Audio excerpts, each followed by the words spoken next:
coffee beans. Okay. Yes. We are live, gents. Mushrooms.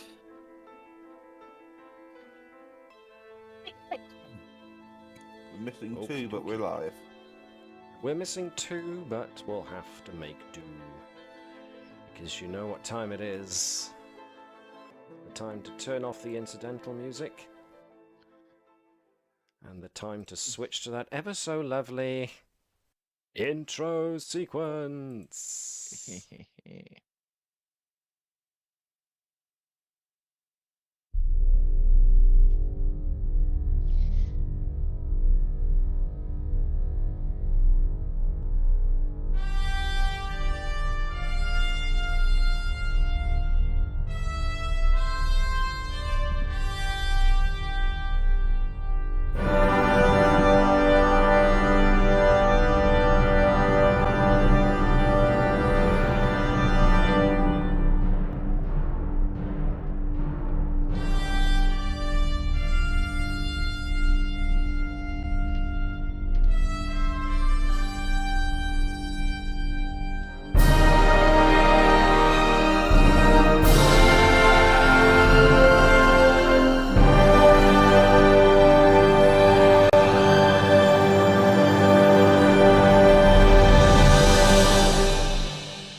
Zipping off into space, here we are.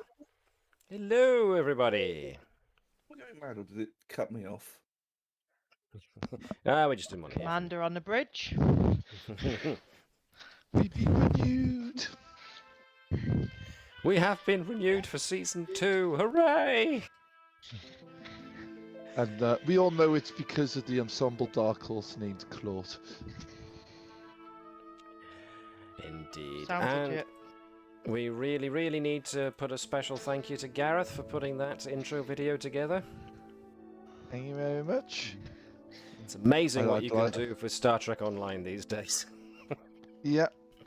Well, I can't think of anything that doesn't make me sound like I'm bragging, so I'm the best! Fine. And so humble too. There's no one in this galaxy that's more humble than me. Not even the Vulcans. No, it was beautiful, dude. Thank you very much for that. Thank you, And also thanks again to Kevin MacLeod for letting us keep Fanfare for space. That's great. Well, howdy, folks. Have we got everybody right? that's going to be here? I think we might. We're going to kick things off anyway. And the first thing we need to do is check that everybody is linked to Foundry. Yes. I think we are. Awesome. 1, 2, 3, 4, 5, 6, 7. 1, 2, 3, 4, 5, 6, 7. Yep, 7 of us there. Claude says, I am. Don't you mean Claude says Claude is? Claude am. I don't know, I've never quite figured out how you want this guy to talk. He does need to talk. Claude's actions speak for themselves. I'm sure he's got a gravelly voice. You don't really need a voice when you're the equivalent of a rod from God. That's something I hadn't considered what he could be possible. No, yeah. Well, you know, kinetic impacts, just get him up to a certain height, drop him out, and then the city disappears. That's the reason yeah. why it's been made illegal in real life. I am not making Claude the Star Trek equivalent of a Warhammer 40k Space Marine. Tempting. He already is. No, literally a rod from God. The most damaging thing we can actually do on this planet is go up to high orbit and drop literally a steel carbon rod and just watch as the kinetic impact builds to the point where it will literally create a crater when it hits. There is actually a convention amongst the United Nations sort of, yeah, don't do this because this is very bad. Mr. Adams, you'll be under Mr. Claude this week, says Captain Akul. Mitchell will be acting as his chair. Well, sadly, on the Akira class, the 2 tactical consoles don't have chairs, which strikes me as a bit of an odd Yeah, it's supposed to be a bit of an odd design thing, because that means that the tactical officer, the one who's, shooting the weapons, needs to actually be not flung around the bridge when things are getting rocky. I just assumed Andrews has set it up like that to sort of like keep people fit. We did swap the consoles round initially. Yeah, and it's technically possible, but on average the Akira has 2 tactical consoles just behind the captain's chair, so... It's in case one tactical officer gets knocked over, the other one can carry on. Yeah. Only the best They grow tactical back, When officer is gets on. Claude ever going to get knocked over? Well, it has yet to happen. The Akira might, the Navis might get knocked out from underneath Claude. Is this where we Claude's build do- up Claude to be Chuck Norris? Claude does not fall down. Universe falls around him. Dearie me. It's like Claude does not do push-ups. The Navis moves underneath Claude. Yeah. He just pushes it down. Dear. Technically, on a spaceship, that's more likely to happen. Every action has an equal and opposite reaction. Commander, I do have a bit of vandalism I need to report. Someone's gone into the Holodecks library and replaced every single Chuck Norris video with Claude. Oh, that was me. Claude has word for your flashback hero, Chuck Norris. Wannabe. Yeah, they replaced it with Claude, but then put a beard on, so it's Claude Norris. Claude Don't be Norris. don't be ridiculous. Right, we know who's on antimatter scrubbers this week. Oh Nope. dear. He's working under Claude, it's already been said. It's true. The captain said so. Well, before we get settled too far into what's about to happen in the episode, we do have a little bit of science to do. Science. Because in between every episode, anybody who wants to work on behind-the-scenes stuff gets to do so using the scientific methods detailed in the rules as a guideline. I know I don't adhere to the complete letter of the law when it comes to the rules for Star Trek adventures, but hopefully I at least adhere to the spirit. Like a bit of chewing gum that the spirit accidentally picked up on the side of the road. Where am I going with that analogy? I'm not sure. Anyway. Alcoholism is a valid research subject. So what you're saying is we're making proton packs for our next experiment to hunt down those spirits. Gotcha. Well, that's 3 different cross-franchise quotes we've fitted in the first 8 minutes. That's not too bad. Season 2. We've got to actually put more in now. Well, to go back to Ensign, I should say, Ensign Edwards and Commander Vibers were trying to create the handheld sonic stun gun. They had so far tried acoustics and found that didn't quite work the way they wanted. They tried computers, and that didn't quite work the way they wanted, but by doing both, they've come further than they otherwise would have if they hadn't approached it from those 2 angles. So now, I believe the decision was made to try and do this using biology as the hypothesis. Less of a choice and more of a realization of, this is we have to try and like brute force our way through it, as neither of us are biologists. Well, you If can only- at this stage ask for help, you know. Let's just throw a fishing rod Doc, into the med Are bay. you busy? Well, yeah. I'm currently writing up the notes for the next Moss lecture, which no doubt you'll be attending with great enthusiasm. Of course, Doc. Okay. Go Computer, on. Keep buttering have him you up. got the recording of that evidence down? Is it admissible in the trial? As long as your comm badge is on, I think everything's admissible and stored. Note to self, Excuse me. next project, a recording type of moss. Mimic Moss, it would just make a face and repeat it back. No. Mimic moss, my counter to the changeling menace. Said Interesting. He said, scratching his chin. So, Anywho's. note to self, Mimicus. Uh, What can I do for you, Mr. Vibers? Well, there's this project Mr. Edwards and I've been working on that's gone a bit interesting. Unfortunately, our knowledge of biology means we're in quite a lot of danger of making this deadly, and it might kill someone. So we could do with a doctor to have a look so we can keep this at the non-lethal levels of hurting people. Just so that we're absolutely sure, when you say interesting, do you mean it's at a delicate phase that you require assistance with, or do you mean that you've already killed your test patients and need to stop some sort of growth from taking over the ship? We need your assistance in the with the work. It's been tested on simulations so far, so Fortunately, we haven't I've risked it finished fighting on a. I finished the work on my previous project, so I do have a bit of spare time. Okay, I'll come along and give you some hand.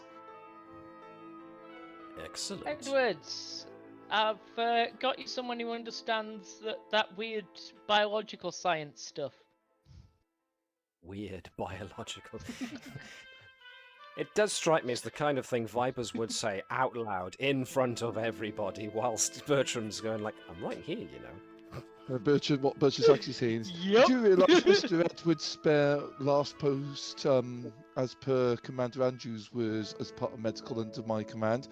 No doubt he's learned plenty and was paying attention to all the valuable biological and botanical information I was giving to him. Weren't you, Ensign Edwards? Yes, but a lifetime of experience can hardly compare to the few days with yourself, sir. Nice recovery. Yes. Well, I'm glad to see your linguistic and charisma skills were better than your medical skills. Was Ooh. that a junior officer rejecting a command? No, that was a junior officer being very polite to a superior. Yeah. Without a, "Are you sure, sir?" Less of a no, I'm not going to do it, and more of a you're better at it than me, sir. I'm afraid things will go wrong, sir. You might end up creating a freakish mutant horror, sir. To be fair, Commander, I hadn't actually given him any orders. But yeah, I'll come along. I thought that Lieutenant Claw had given an order. Oh, in fact, the captain gave the order.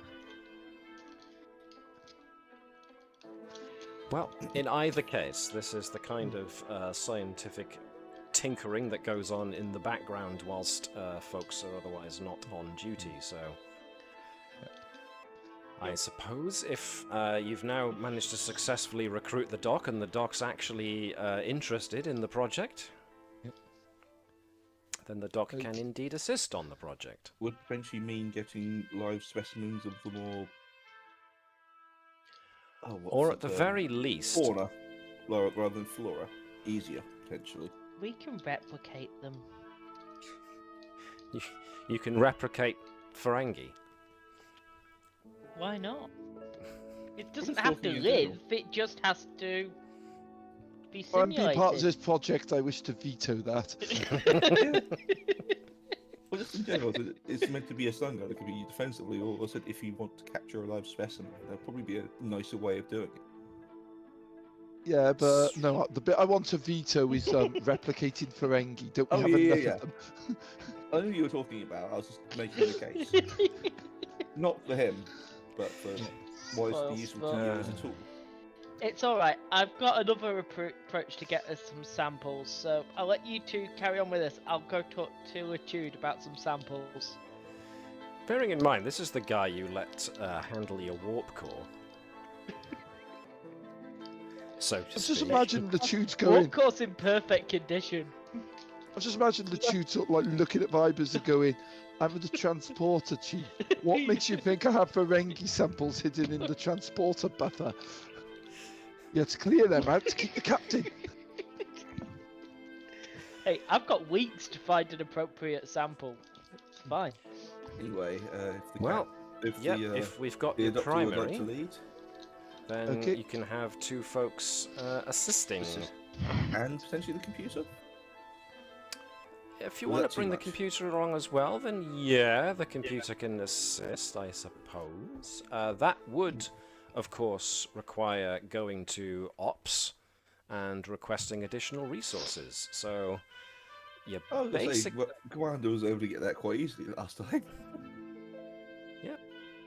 But, you know, if you're going to ask for computer resources, you've done quite well so far using just your own initiative, but if you're intent on getting information from the ship's computer and using computer resources, then this tends to have to go through Ops, which means you deal Let's with stick with what Nova. we've got, just to keep things running.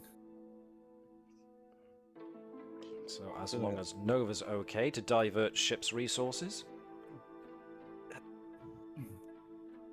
In the name of experimentation, always. Well, there you go. Fair enough. So, I what had a would you- feeling you'd be an the Nova would be an easy Easy sell, beast. but just like to make sure. Okay then, so somebody else then, maybe Jan could be the Navis assisting with this little piece of experimentation. So what we're looking at here, we're looking at biology, so for individual characters, this is a new thing, so it's going to be either insight or reason plus medicine. As far as the ship is concerned, computers and medicine. Yeah, go on, Jan.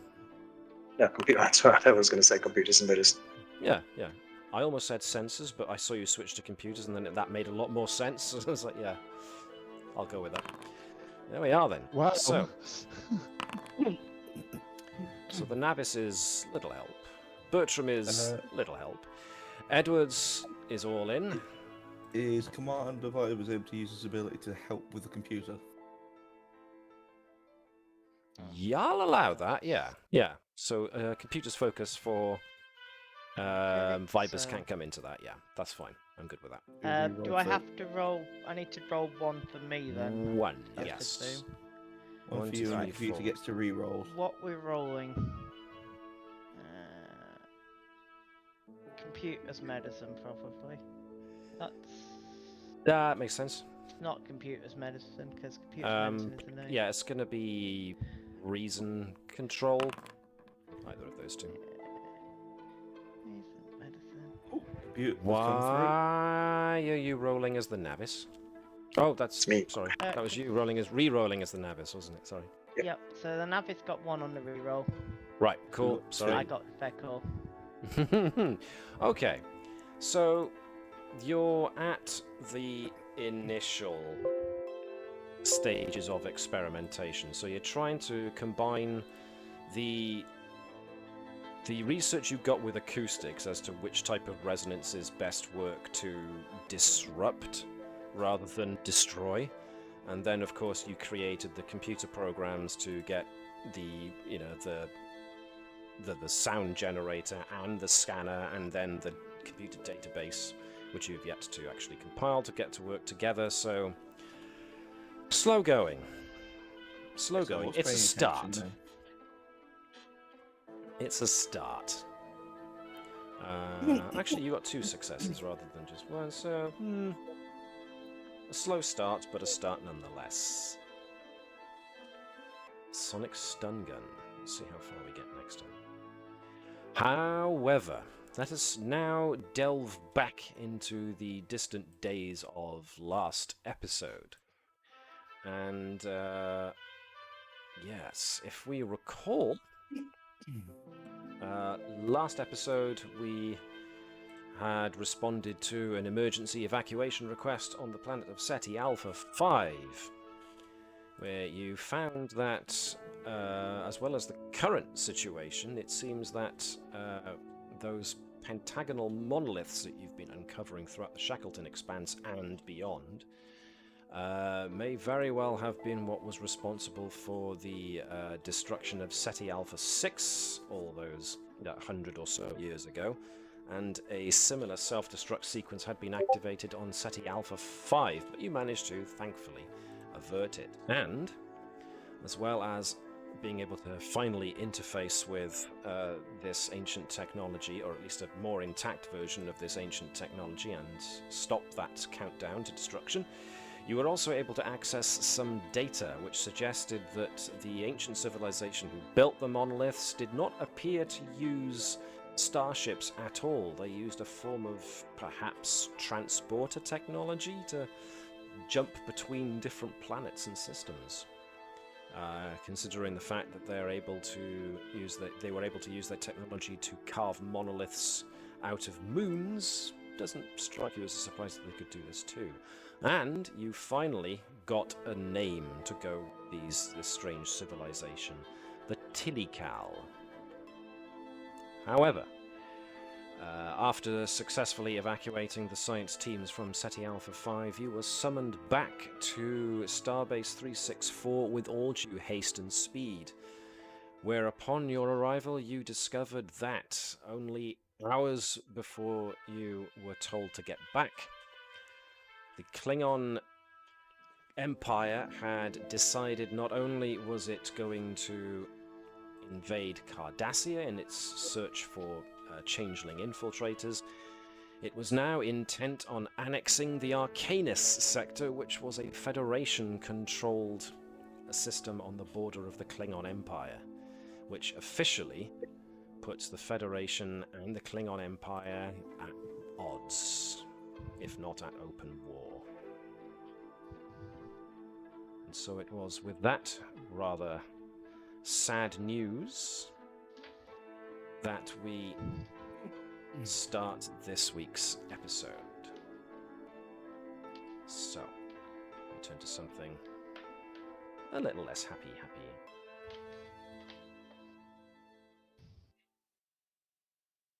So, first things first. Captain's log, stardate 49965.1. The Navis, along with the other itinerant members of the 20th Fleet attached to Starbase 364, have all been gathered at Narendra Station's auditorium for a special briefing by Admiral Hebert. In light of the current situation with the Klingon Empire, my guess is that this can in no way be good. So, let us zip ourselves off. Woo. Big jump. To the auditorium on board Narendra Station, where we find ourselves piled into the auditorium along with others. In the name of not making this too cluttered, I didn't actually bring in a whole chuckload of tokens and icons to represent the sheer amount of crew that the USS Venture would have, but those are the guys off to your immediate north. So that would be Captain Roger Corbett and the crew of the Venture up on the top. To the left of the Navis crew, we have Captain Blackford and his crew of the Bellerophon, who are as sparse as the numbers suggest. It seems Blackford has only brought his senior officers. Between the Navis crew and the senior officers is Dr. Helena Taliaferro, who, if everybody recalls, is the head of science on board Narendra Station. There's Admiral Hebert and her aide, Lieutenant Shore Sharessa. Well, unfortunately, she looks a bit busy at the moment, I'm afraid, Cavall, as she is in deep conversation with the Admiral. For those who haven't met them before... Sorry, someone was going to say something. Oh, poor Cavall. Don't be too sad, my dude. She hasn't had much chance to see Cavala since you've managed to make dock. She's been extraordinarily curious as to busy. why an ensign is at the front, you know, when there's a lieutenant commander, or a lieutenant Bridge and a crew. commander. Hello, helm officer. Ops Feel free officer. to reorganize the numbers as you wish. I mean, Get you know, to Mr. Edward. Yeah, get to your position, chair.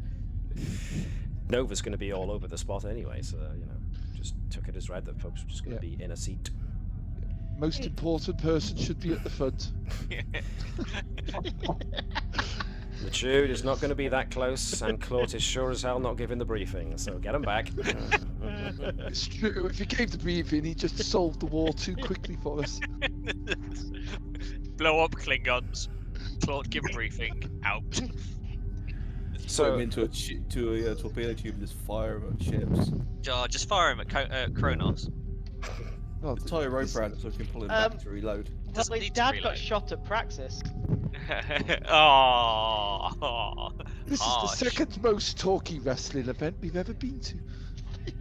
right, so the other individuals of note that you would have come across in your residency at Narendra Station would be Master Chief Petty Officer Tiena, who you would have met every time that the Navis would have come into dock, because she's in charge of such. She doesn't like me very much. She doesn't like Nova either. And then above that is one of the two co-security officers. This is Lieutenant Commander Sar Develli.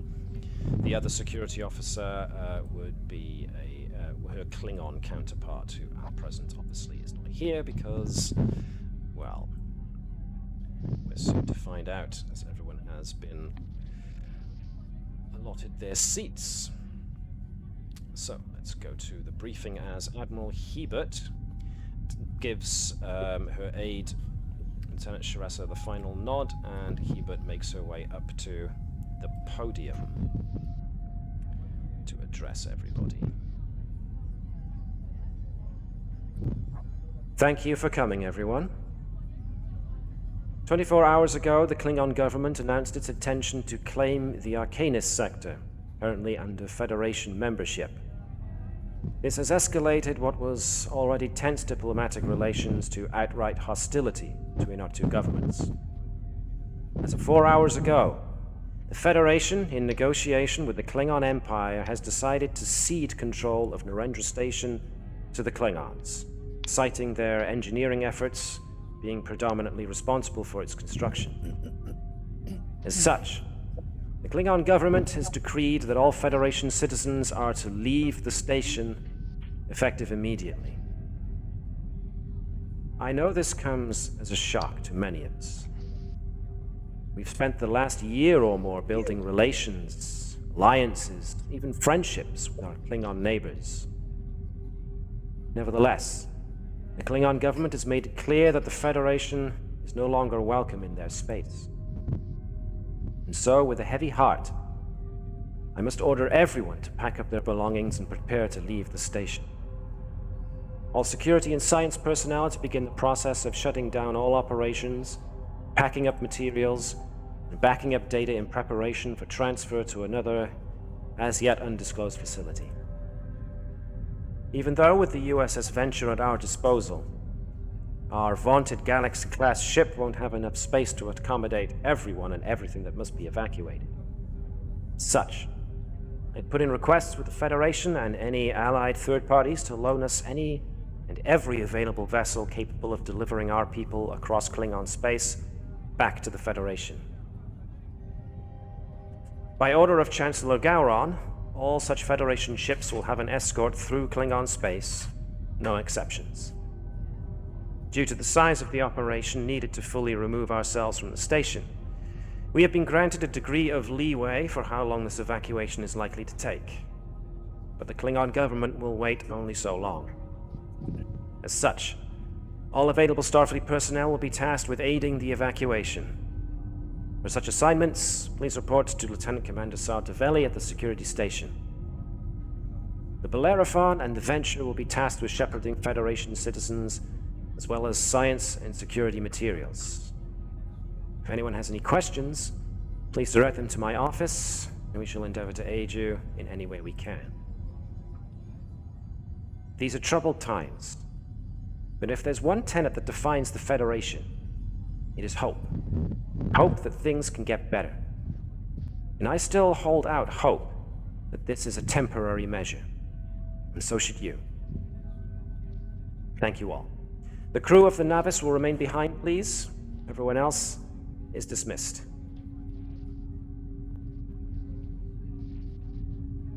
And with With those words, the Bellerophon crew are put together with their captain, and they summarily all march themselves out of the briefing. The crew of the Venture, however, mingle around and start to talk about what has happened, including even mingling with some of your own crew. Those of you who are senior bridge officers, you definitely get the impression that the mood has definitely taken a downturn as a result of this. So, for the moment, there will be on the Navis an extra trait added for low morale. Grab an extra core on the way out.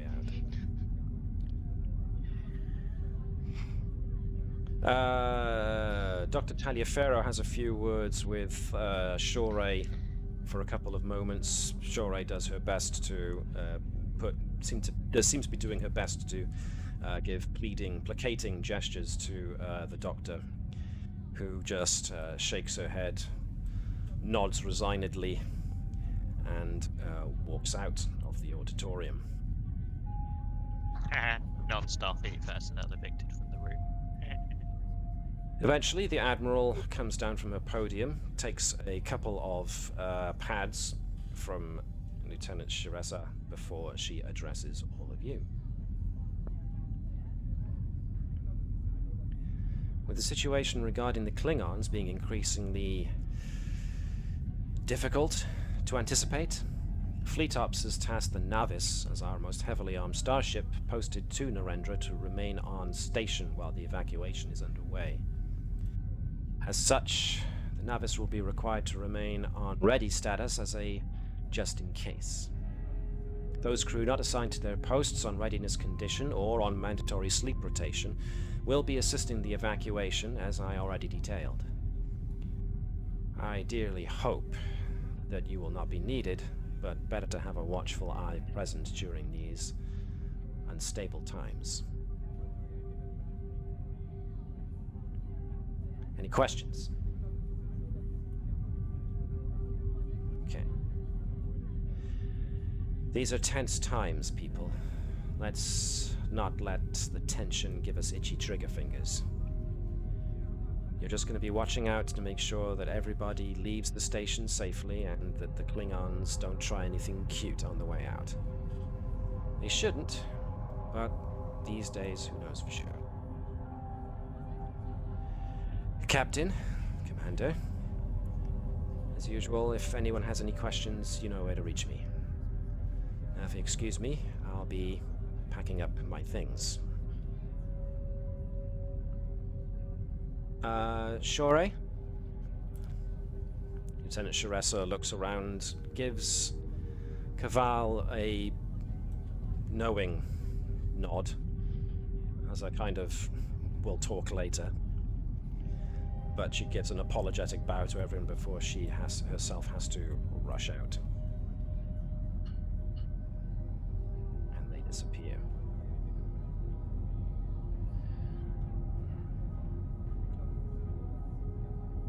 You can definitely hear the low murmurs of your own crew behind you as they're all trying to process what they've just heard. Try to get the lowdown, yes indeed. Except from the one row that's made up of Bravos just discussing it empathically. They're not actually doing anything, they're just standing next to each other like You do notice though that, you know, they are passing glances between each other. Obviously there's a lot of telepathic conversation going on, but even the otherwise stoic Bravos have got that. You know them well enough now to notice the slight crease in the brows kind of thing. And yes, Nova's chumming it up with the crew of the Venture, as per usual. Which is fine. They're all happy to see Nova. As motivational speeches go, it deserves a 4. Well, it wasn't a motivational speech, it was an evacuation order, but yes. You then notice a bit of a hubbub as the doors to the auditorium open, and a rather identifiable set of individuals marches in. This gathering of Klingon warriors brings pretty much the rest of the auditorium to a bit of a hush. And of course, the one in their lead is the unmistakable Captain Akul of the Mapui. He looks around at those assembled, and then as soon as he claps eyes on the crew of the Navis, he beckons for his officers to follow, and they march up towards you. "Captain," he says, "Commander, it is agreeable to see you all again. I don't believe you've all become fully acquainted with my senior officers before.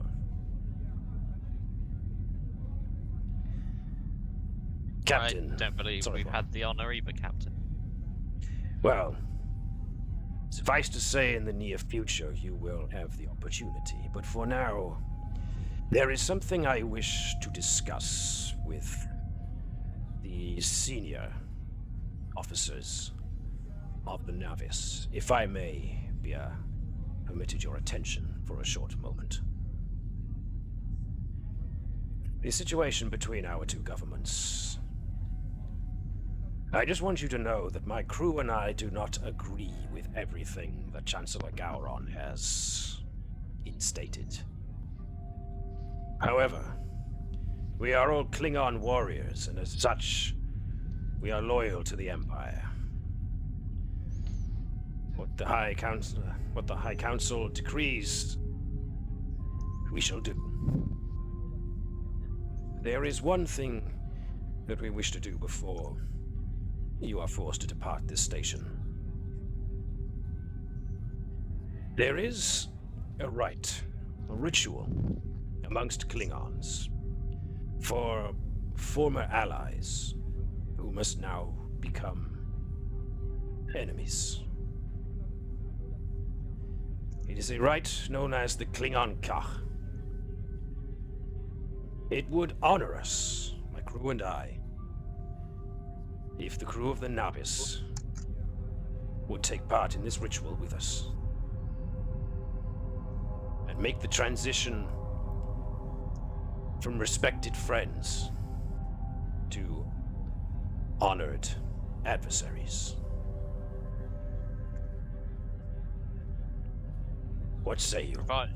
Providing my opinion, Captain, would be that providing it doesn't interfere with our primary duty of assisting with the evacuation routine, it would be a decent gesture of departure. That we leave with good faith on the Klingons here. Captain Ducasse nods.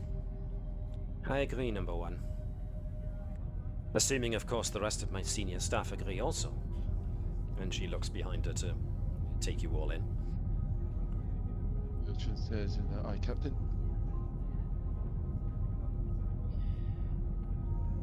Well, seeing as there is no dissent from them.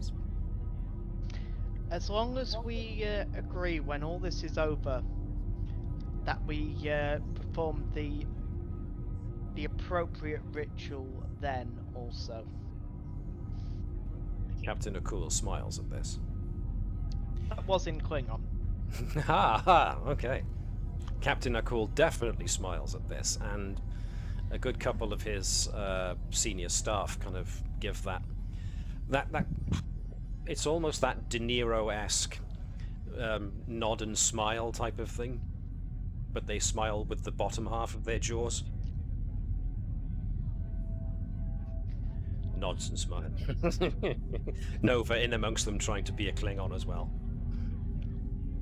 And bring the good blood wine. You do us a great honor, Captain. As the captain obviously nods her assent to Captain Akul. In regards to this, there's some preparations that need to be made before the Klingon Kach can be started. I would ask you all to await our communication, at which point we will ask you to assemble yourselves in the war room. The war room? Is that the right word now? Let's call it the training pit, where the details of the ritual will become known. Thank you again, Captain, Commander, Commanders, Lieutenants. It has been our honor. It will be our honor again. He dismisses himself and his officers, and the Klingons march out.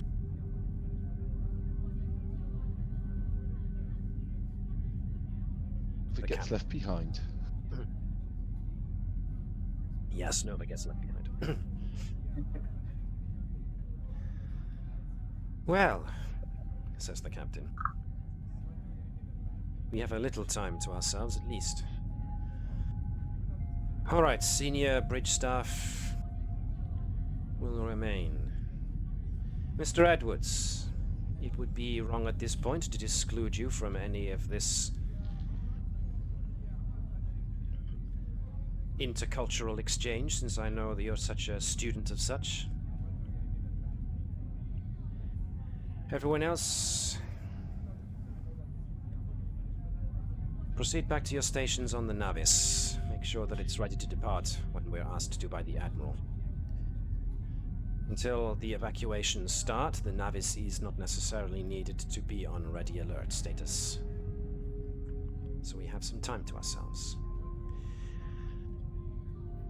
I suggest you all go back to your quarters on the station and start packing.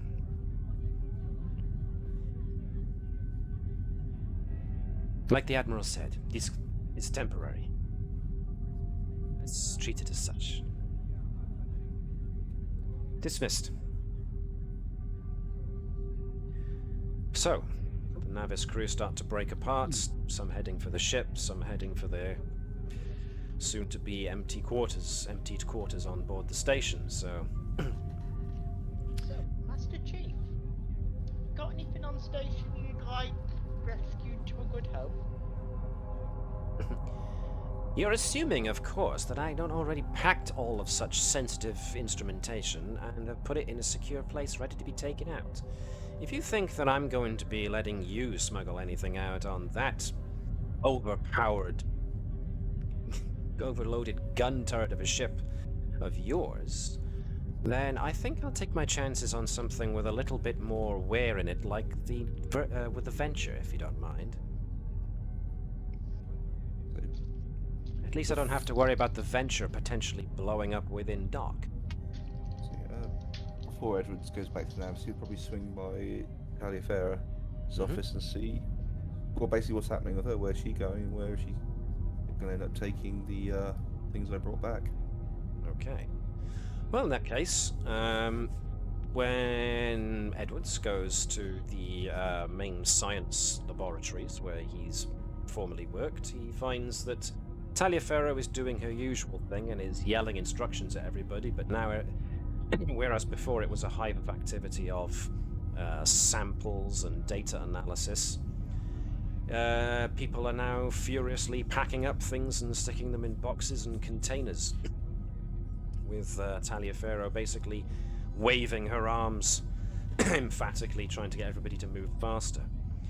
Which, in Edwards' short, I say short, you've been with these guys a couple of months now, and there's been a direct liaison between Taliaferra and Starfleet. This is the kind of thing you've noticed Taliaferra does when she's stressed or upset and is trying to is trying to keep it under control by taking it out on everybody else.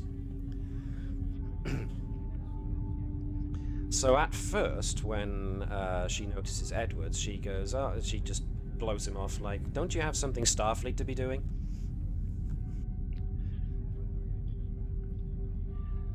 But unless you want to start posing her questions and talking to her, as in you in person, giving me some interaction, or I can just summarize it for you.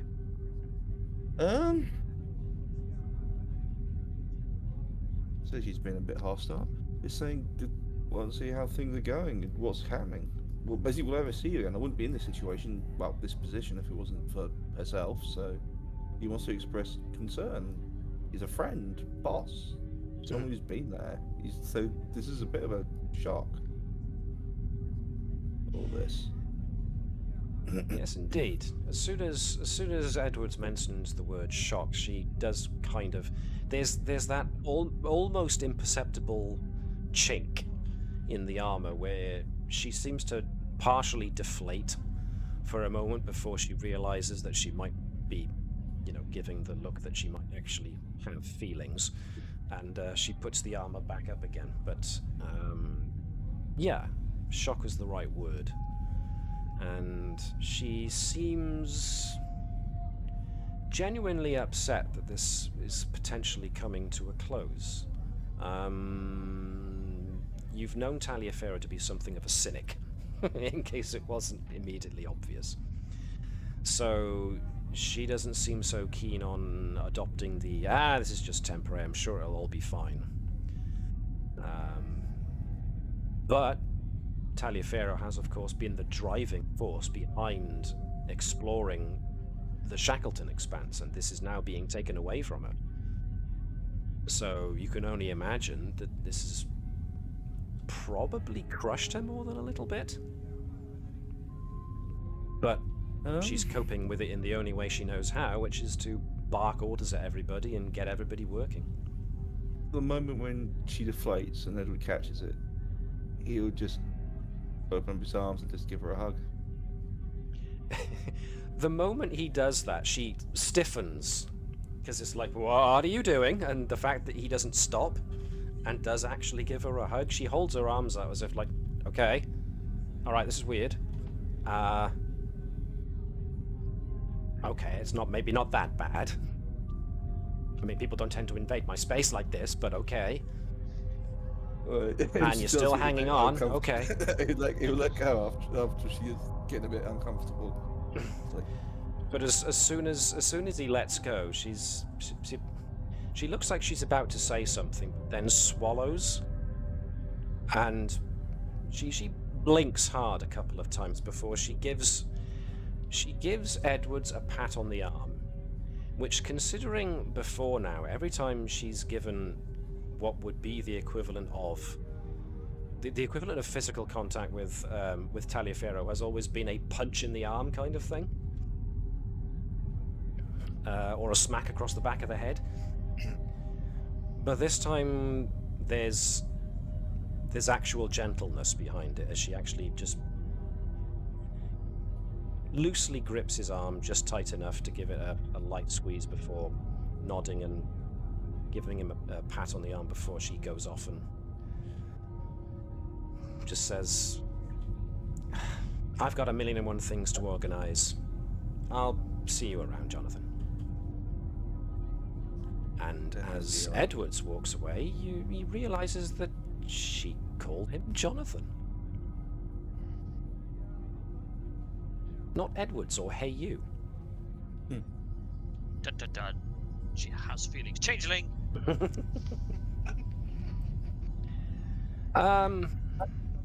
Anyone else want to be up to anything whilst they've got some time? I say go to the training arena. Go beat up a Klingon. There is a pub. There is Matzim's Place, the pub, yes. And there is an Orion who hangs around in the pub. That would be really good contact to give some sort of shady signal to, so we can get information when he's kind of still hanging around. That's, yeah, not such a bad thing. Bad idea. What's his name? Right, so let me quickly. Are you actually going to the place then, Matzim's Place? Yep. Okay, cool. Let me. It's on my way out, and the Master Chief here went, "Yeah, piss off, you're a dick," which is kind of reasonable. So. It was her equivalent of affection. She is a denobulan, so but she's a very standoffish denobulan, so You know Yeah, she enjoys don't company, get but along. Just Yeah. camaraderie, say, friendly dislike of each other. yeah, that's quite a good summation of it. Who is going with Vipers to Maxim's place? Oh, Cavell would prefer to try and find Shore. Okay, that's cool.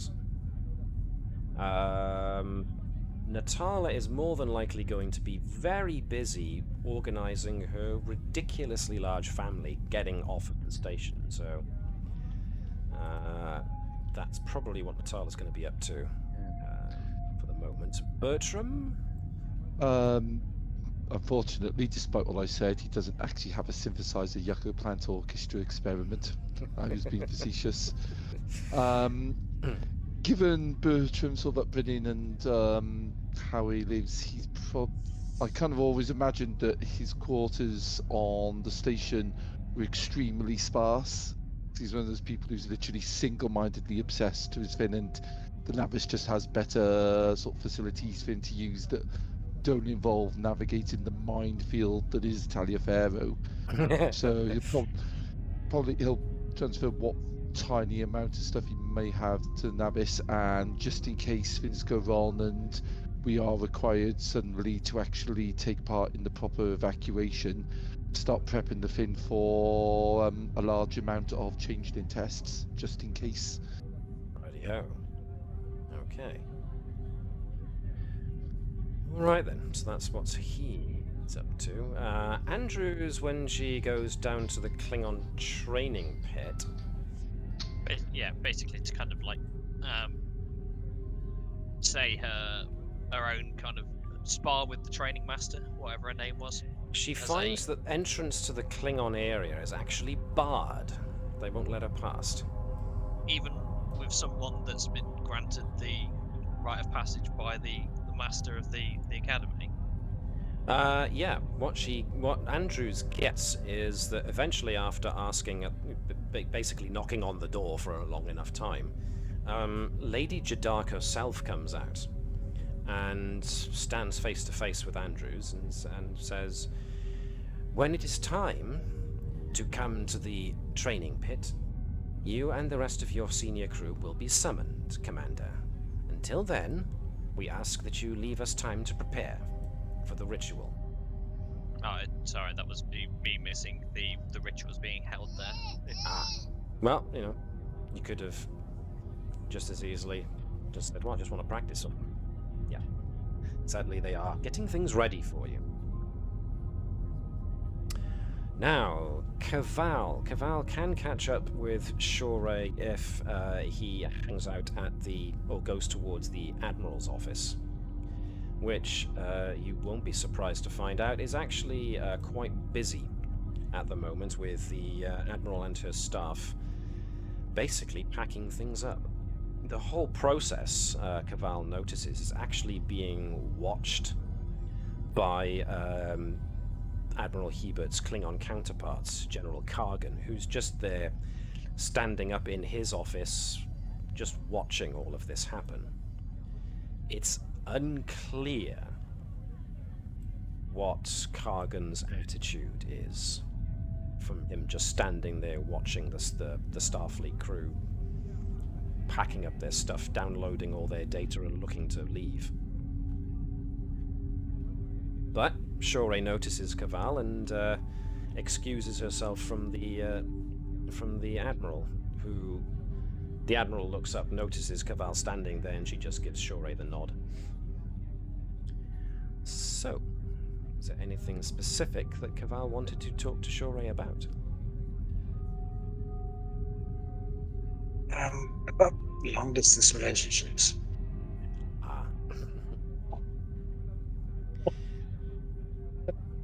No, I'm kidding. Hang on, I think you're breaking up a bit there. Sorry, no, I said I'm kidding. No, Okay. I guess I'm just. Is there anything I need to know that could impact the Navis? That hasn't been discussed? Let me think. Shore kind of creases her brow at this. Is like, seriously, this is what you came here to talk with me about? That's just what I need to get out of the way first. Okay. Well, no. Pretty much what the Admiral has said is what's going on. Starfleet's not sure that the Klingons won't try something cute, so to make sure that they don't, the Navis is just there to be a way of trying to dissuade them. I see. Okay. Well, now on to us. I mean, I don't know how you feel about this. I mean, we're probably not going to be posted close to each other after this. Well, Situation. during this situation, yes. You're probably right, and the Admiral is going to still need me. Especially with the situation being what it is. She said she's going to try and maintain diplomatic relations with the Klingons, but who knows how the hell that's going to work. So yeah, I don't know where either of us going to be posted in the near future. All right. Well, that is unfortunate. Listen, mister, if you think you're getting away with anything to do with us that easily, you've got another thing coming. This is Could always a ask temporary for measure. You could always ask for a transfer to military control, Lieutenant. Well, this is, I trust between just Caval and sorry. Shore. So. Sorry. Unless, of course, the senior crew are kind of hid around the corner feeding him lines. Hey, bravos, just relay. Remember to tap, she looks pretty. Well, There's well, Caval I mean, there going, stop screaming in my ear! Sorry, go on. too many voices in my head. Are you very happy with your posting with the ad?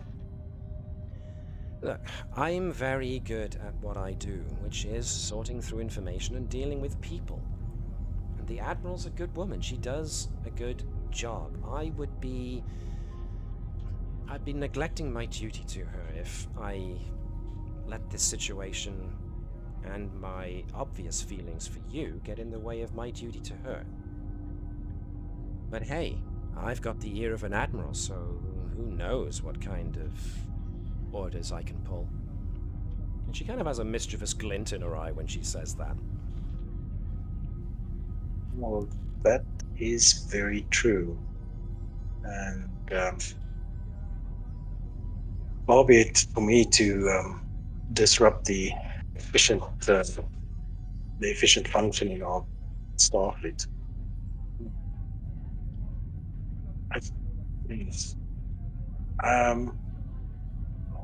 I don't know where the Navis is going to be.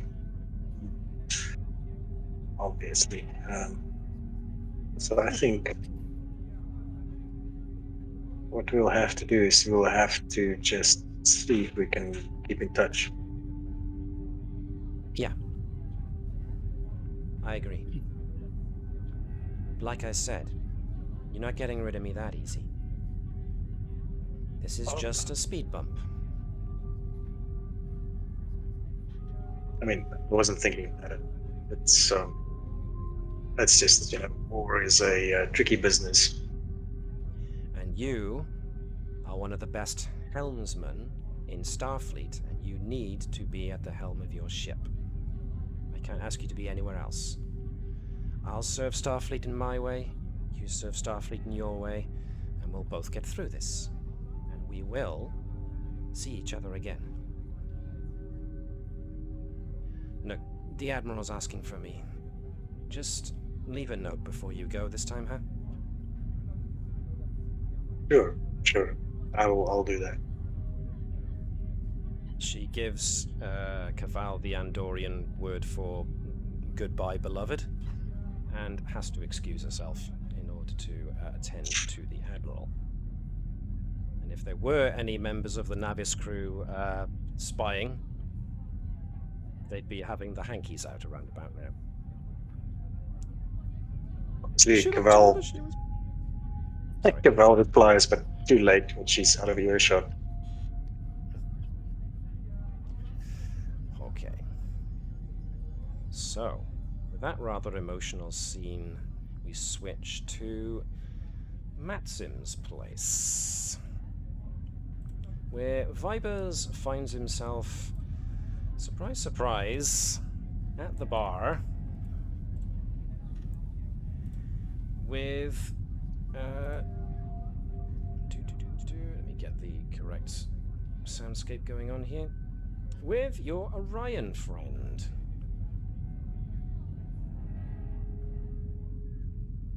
Raina. Now, as you might imagine, before you actually jump into anything, let me just make very quick note that the only people in here who... there are no Federation people in here whatsoever. Usually there's a nice mix of everybody, but now, of course, most of the tables are empty. The only ones currently being occupied are those by, obviously, the Klingons and some of the outside parties, like some of the one or two of the Orions, but the Orions mostly seem to frequent the less classy joints. So You're the only human in there. and he's not even human. No, I'm just talking. Oh, good point. Yeah, he's the only Starfleet. He's I should say, Trill. in there. Yeah, he's the only Starfleet one in there, yes. And there's a lot of Klingons. Yeah. That's fine. I'm so fortunate, but fair enough. I like his confidence. It's great. Because I'm sitting there. I've right. Let's see. So, says Raina to start things off. Wow. You guys are really pulling out, huh? Taking yourselves out of here? Big trip goodbye? Man, Yeah. I can't believe you're leaving me with just the Klingons for company. And he gestures to the tables full of Klingons. I mean, come on. Those dour faces, I am gonna be so bored. On that note, got some drinking mates of mine who are looking to do kind of remote drinking and nattering sessions, if you get my drift. Not So, sure got a I do, community. but go on. So if you're ever wanting to catch up somewhere, it's a com code. So, okay. So, Vibers hands Raina a pad with a com code on it. Oh, man, and I didn't even get you anything. You know, they say long-distance relationships really don't tend to work out. And as much as I do like you, Vibers, I'm not sure I like you quite that much. Hey, you're not quite my type for that sort of stuff either. But I'm on about if you find yourself in a port where I happen to be, I'll grab you a drink and we'll have a natter. Well, And sadly so for you you, keep in touch. as much as I appreciate the nod. And hey, if I do happen to make my way into Federation space and they don't arrest me on sight, who knows? We may just cross paths. Unfortunately, my tenure here is a bit more of a guaranteed thing than yours. And he kind of looks over his shoulder towards some of the Orions in the far corner. Yeah. Well, anyway. Is it true what the scuttlebutt is saying? That you guys are gonna fight with some Klingons? I mean, here on the station. I doubt it. Unless it's a Klingon goodbye ritual. That's pretty much the only thing I know going on. Wait, what? Ritual? What do you mean ritual? The Klingons, there's rituals for everything, including And- drinking tea. Wait, It's like you guys, and there's a type of, well, there's something those spike tools of yours can do that will solve every situation. well, that goes without saying, but you're not actually going to take part in it, right? You gave them the thanks but no thanks letdown?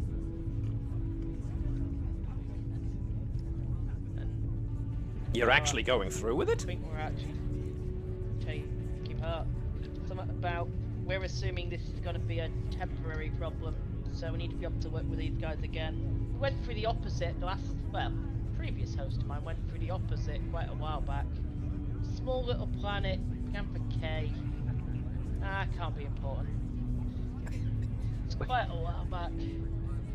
So, Let me wind this back a little bit. You guys actually said yes to taking part in the Klingon ritual. You know what that means, right? Oh yeah, it'd be rude not to, but fine. fine. The worst case scenario is I get a really bad head and I've got a hell of a lot of blood wine to drink. You have met Klingons before, right? You've spoken with them on occasion. You know what a Klingon Many ritual times. probably entails, right? We're talking more than Something likely about fighting? swords, That left's not a problem. Man, I wish I had your confidence. Hey, it's time for the confidence on this is really good Andorian ale we're drinking up. Well, speaking of, where is your blue-skinned friend? I mean, I haven't seen him in the... Or is he, otherwise Let's occupied? just say he's off to talk to the missus. Oh, right. Hey, you don't think she'll I'm be, not asking him any questions about that one. Okay. So I do hear it takes Alright. 3, or was it 5 for them? Hey, with Andorians, who the heck knows, man? Yeah. Listen, this Klingon thing you guys got going on later today, do you know if they're going to allow, spectators? So what's the bet? What's the odds? Hey, I don't know. I just want to know what this is all about, you know, and... I don't know. Really? Maybe invite some other folks to come along and have a look? Something's going on, and you've not sat and got the betting pool going? Oh, Damn, you must please. be- Me? Come on, guy. I just want to see... I myself have never seen a Klingon ritual performed before, let alone between two soon-to-be mortal enemies. I mean, this could either be the nastiest, most short-lived thing I've ever seen, or it could be something that I could, I don't know, sell holovids for. Ooh, holovids. Why didn't I think of that? They're definitely going to allow spectators, I'm right? making you profit already. This is why you need to keep in touch. Help you with all sorts of these sort of ideas. Man, I am Every going to day. seriously miss having you around. You scratch my back, I scratch yours. We'll sort it out. Wait, Much what am I rather doing to than your back? longer, innit?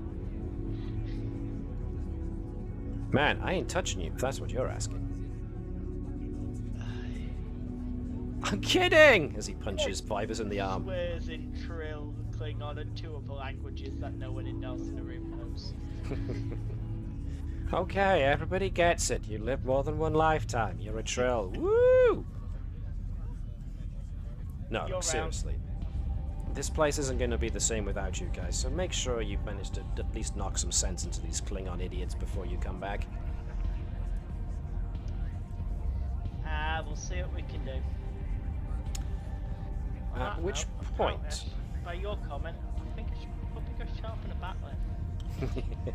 Well, that's probably good timing because there is a Viper's comm badge beeps, and someone with a very Klingon-sounding voice asks the guys of the Navis to assemble in the training pit. So Unless there was... Oxy pill, please. Unless there's anything anybody else wants to get done. I mean, I didn't get to... we didn't get to Nova, what Nova was up to.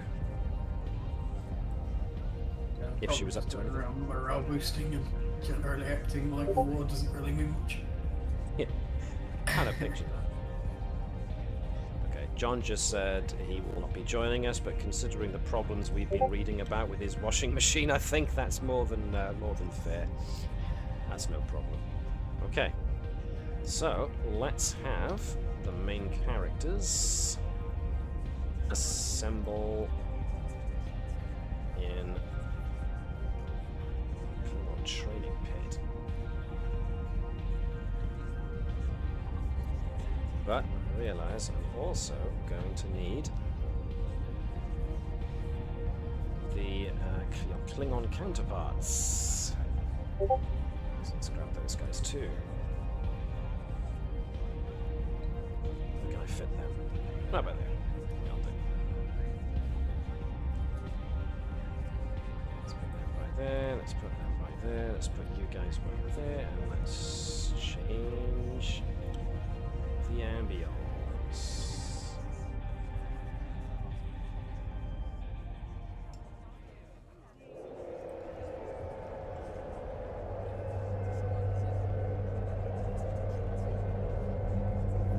So, you're eventually allowed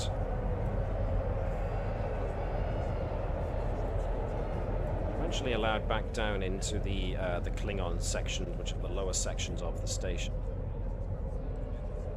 And when you enter into the training pit, some of you have been here numerous times. You are met with the familiar scowling face of Lady Jadark and a couple of Klingon security officers scattered around.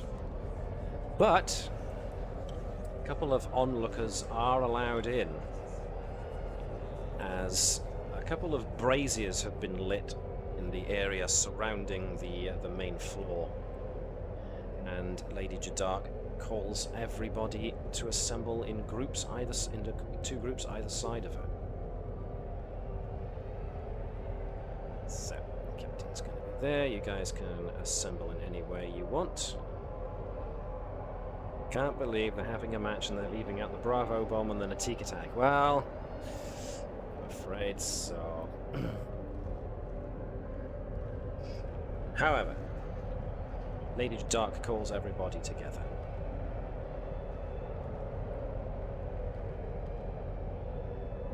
In the ancient days, before there was a Klingon Empire, many of the noble houses warred with one another. In those times, it was not uncommon for minor houses, allied to one faction, to suddenly find themselves having to shift allegiances. As such, it was common for allies to suddenly find themselves enemies. Thence was brought about the ritual of the Klingon Kach. This ritual and its purpose is to remember the bonds of friendship that you have forged during your time together, but also to reinforce the idea that though you be respected equals now, when you finally face on the battlefield, you will be on opposite sides. And when that happens, duty and honor will demand that you fight. The Klingon Kach is a ritual that will prepare you for that eventuality. That will finally drive home the fact that you were once friends and are now enemies. But even enemies can still respect one another. And that bond of respect, admiration, can still persist, even in the face of adversity. The Klingon Kach will take place in a series of ritual competitions. These competitions will be set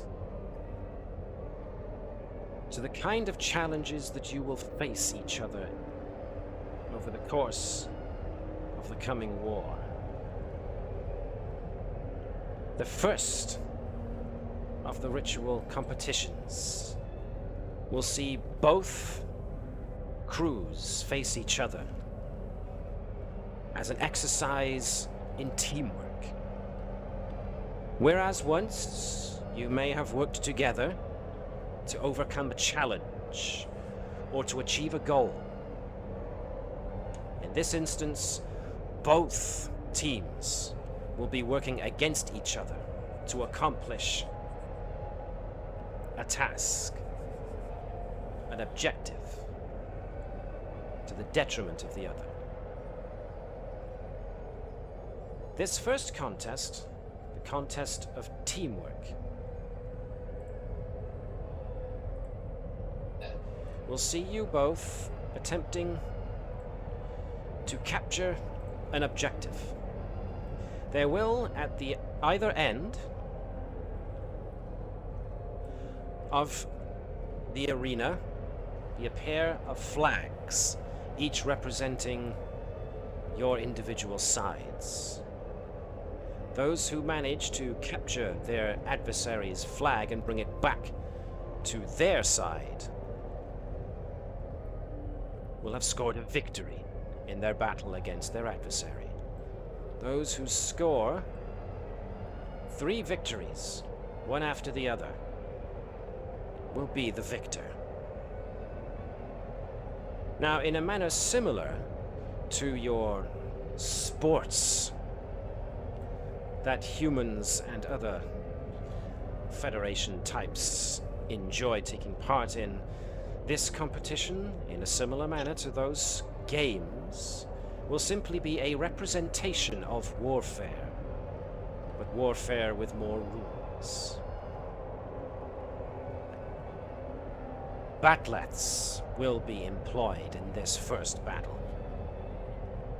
So, Captain Akul's team will stand together,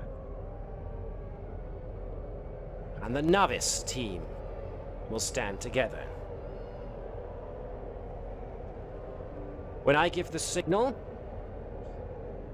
the first test will begin, and you will have to retrieve the other side's flags in order to achieve victory. First test of the Klingon Kach shall commence. Lady Jadar. Indeed. As I have a cultural weapon of my own, can I use that as opposed to a battle? Lady Jadar cocks her eyebrow at this as Caval brandishes his Ushantor, at which point the assembled Klingons, a ripple of chuckles starts to go through the Klingon audience. And there's a couple of smirks as well from Captain Akul's lot before Captain Akul himself raises his hand to shut them down. Sure, it is indeed an inferior weapon, but nevertheless. Lady Jadar kind of looks a bit taken aback, looks over at Captain Akul. Akul looks back to her and just shrugs with a look that says, I'm fine with it. At which point Jadar looks back to Caval and goes, very well. If you, since we are using our cultural weapons of choice, it is only fair that you should use yours. Thank you. Captain Ducasse at this point is looking around at this and going, maybe this wasn't such a brilliant idea after all, but too late to back out now. Thoughts, number 1? If Webby's back, of course. Yep. Andrews is totally over this. Andrews is sort of like cracking her neck. Swinging the magnet around because, you know, Andrews has spent quite a while training. Yeah, I think Edwards is probably going to be least combative, possibly So, next to people Bertram. people that are less combative, we are defensive line. People that are more combative towards the front. Everyone Yes. is, of course, given batleths. I said, would someone at least fairly combative still need to be at the back with us? Because if it's a weak defence, they're just going to plough through. Some Well, of you may depends die, on but the- that's a sacrifice you're willing to make. Let's face it, it's going to be Nova in most trouble because she's going to go on her own, ignoring the concept of teamwork, and probably just plough right into it. To be honest, Nova going solo rogue might actually be beneficial. Doctor, if they get too close, just throw like pocket moss in their face. Go for the eyes. The captain is semi-competent in security 2, fitness 9. She's semi-competent. So, yep, you can have the captain placed wherever you think she can be of most use. She is your character, so... Which of Akul's crew looks the strongest? Right, so if I go... if I bring them forward, I'll show who they are. This guy, Operations Officer Tronum, looks like he's somewhat older. Operations Officer is usually one of the higher ranking members. Next to the captain himself, of course. And, of course, his first officer, Akrax. Not Wolf, honest God. Then you've got Engineer Keth. Kind of Klingon that has to put up with being chief engineer. You got to imagine that sour expression is something he lives with almost constantly. There's the medical officer, Celeste. Very serious looking lady. And the other female of the group is the helm officer, Vur. This rather severe looking fellow is tactical officer Thorek. So since he's the one in charge of the weapons, he's probably one of the guys you have to watch out for. And then there's the obvious youngest member of the group, who's just the junior officer, Shum. On a Klingon ship, he'd be known as a Beck, one of the lower ranking members of the ship. And just in case he was thinking of sitting it out, the captain makes sure that Vibers comes in and joins the rest of the group on the starting lines, as it were. So, rather than it being a definite set of one thing after just lots of lots of tedious tasks to try and see who moves where, we're going to do this as a what do you call it? Extended task. Now, I do have to confess, just like I did at the beginning of this episode, that I don't always get the rules for Star Trek Adventures fully correct, as written. We have been modifying some of the rules as we've gone anyway to better suit us, and that tends to happen with most gaming groups anyway. However, the times that I have been introducing extended tasks, I have been doing them not the way that is in the rulebook. So we're going to try that out today. The rules as written. So we've got the first trial, like I said, going to be done as a extended task. So somebody can suggest maybe the frontline group on the attack can all combine forces to have one as the primary and two helping out to see how far they get. And then the middle to back group can try something. The amount of resistance you face will be representative of the Klingons putting up a fight, as will the difficulty of the task represent the Klingons putting up a fight and not allowing you to capture their flag so easily, especially since you're using their weapon of choice, unless you're Caval, of course. So, what we're going to do is, can somebody nominate themselves on the front attacking line to be the primary? Commander. Okay, I've been nominated. Hold by the answer. Technically, I am 11 on daring, so I think I am the most competitive. 11 You are- 5. You are the combat monkey for the Yeah. crew, effectively. Yeah. Caval is also a very good combatant. And Nova's no slouch either, so having them as your front line is a pretty wise course of action. So if Andrews is being the primary, basically Andrews identify the attribute and discipline you want to use to mark up which strategy you're using, and your two helpers will follow suit. I would probably say then, if we're going for the brute force of the daring security, we want to engage as many of them as possible to allow... My kind of plan would be now is that Vipers and Natala are kind of like wingers. Right. To spread out. We kind of draw as many of them into the front, and then we've got sort of like the free defensive that can break up, pull the wing or the middle, depending on how it goes. Okay. I have a question regarding my the Ushan talent. Maybe I should post it. Let's see, how do I post it? The Ushan. Oh, sorry. Yes. I think that that's rolled fine, it. that's fine. It made a rolling sound, but that's default. Your experience in the tradition of honor. Okay. So if I use threat, if we buy one more dice with threat, we might. No. The question is, can I apply it in a group situation? So that would allow us to reroll our dice pool, which could be quite useful. I see no problem with that. When you make or defend against a melee attack, which, let's face it, in a capture the flag game against Klingons, that's what it's going to be, is a melee.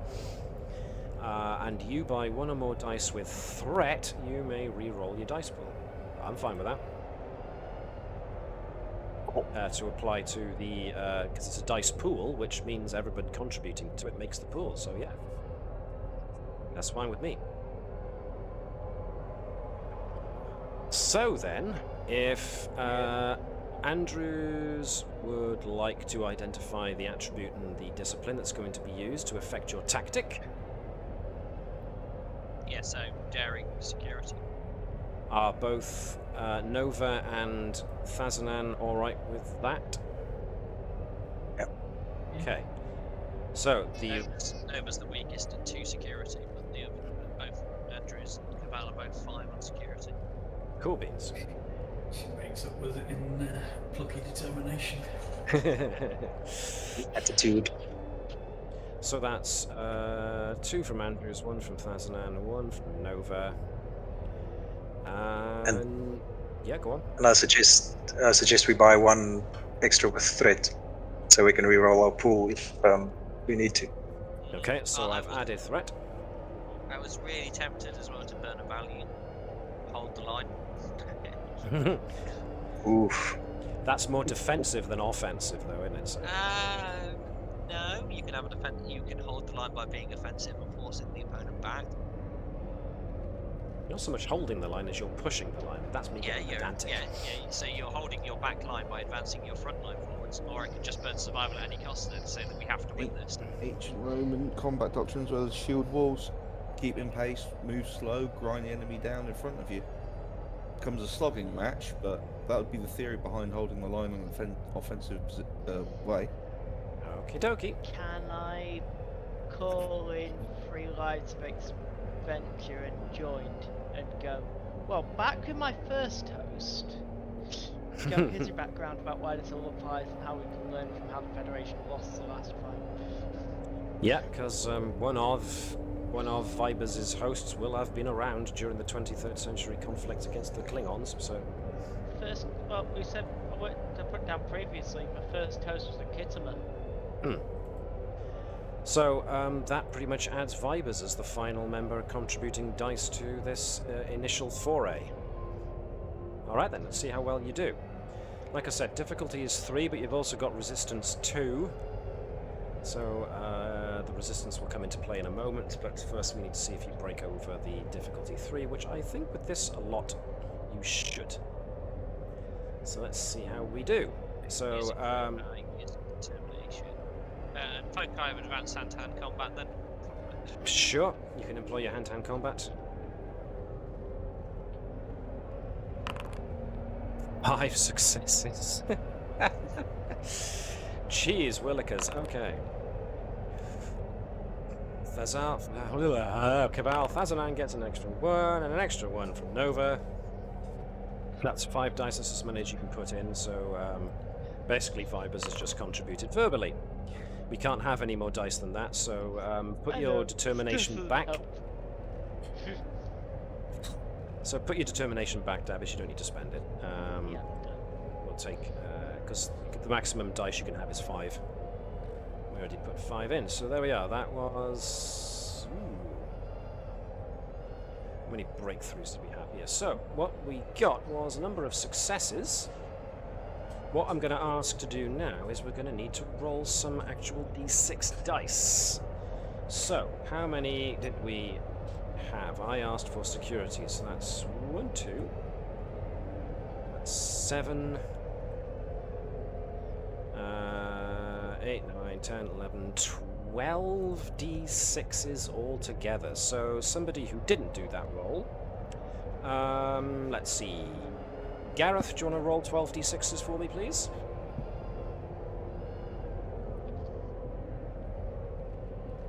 See what result we come up with. Alright. So we get 46. 1, 2, 3, 4, 5, 6, 7, 8, 9, 10, 11, 12, 13 in all. Take 2 resistance off to get us 11. There's 2 breakthroughs, and like I said, 11. So, wow, you guys played a heck of a game. So what happened there was, I asked you to roll a number of d6s equal to the discipline that was used, which predominantly in this case was security. I added your security totals up to get the total number of dice.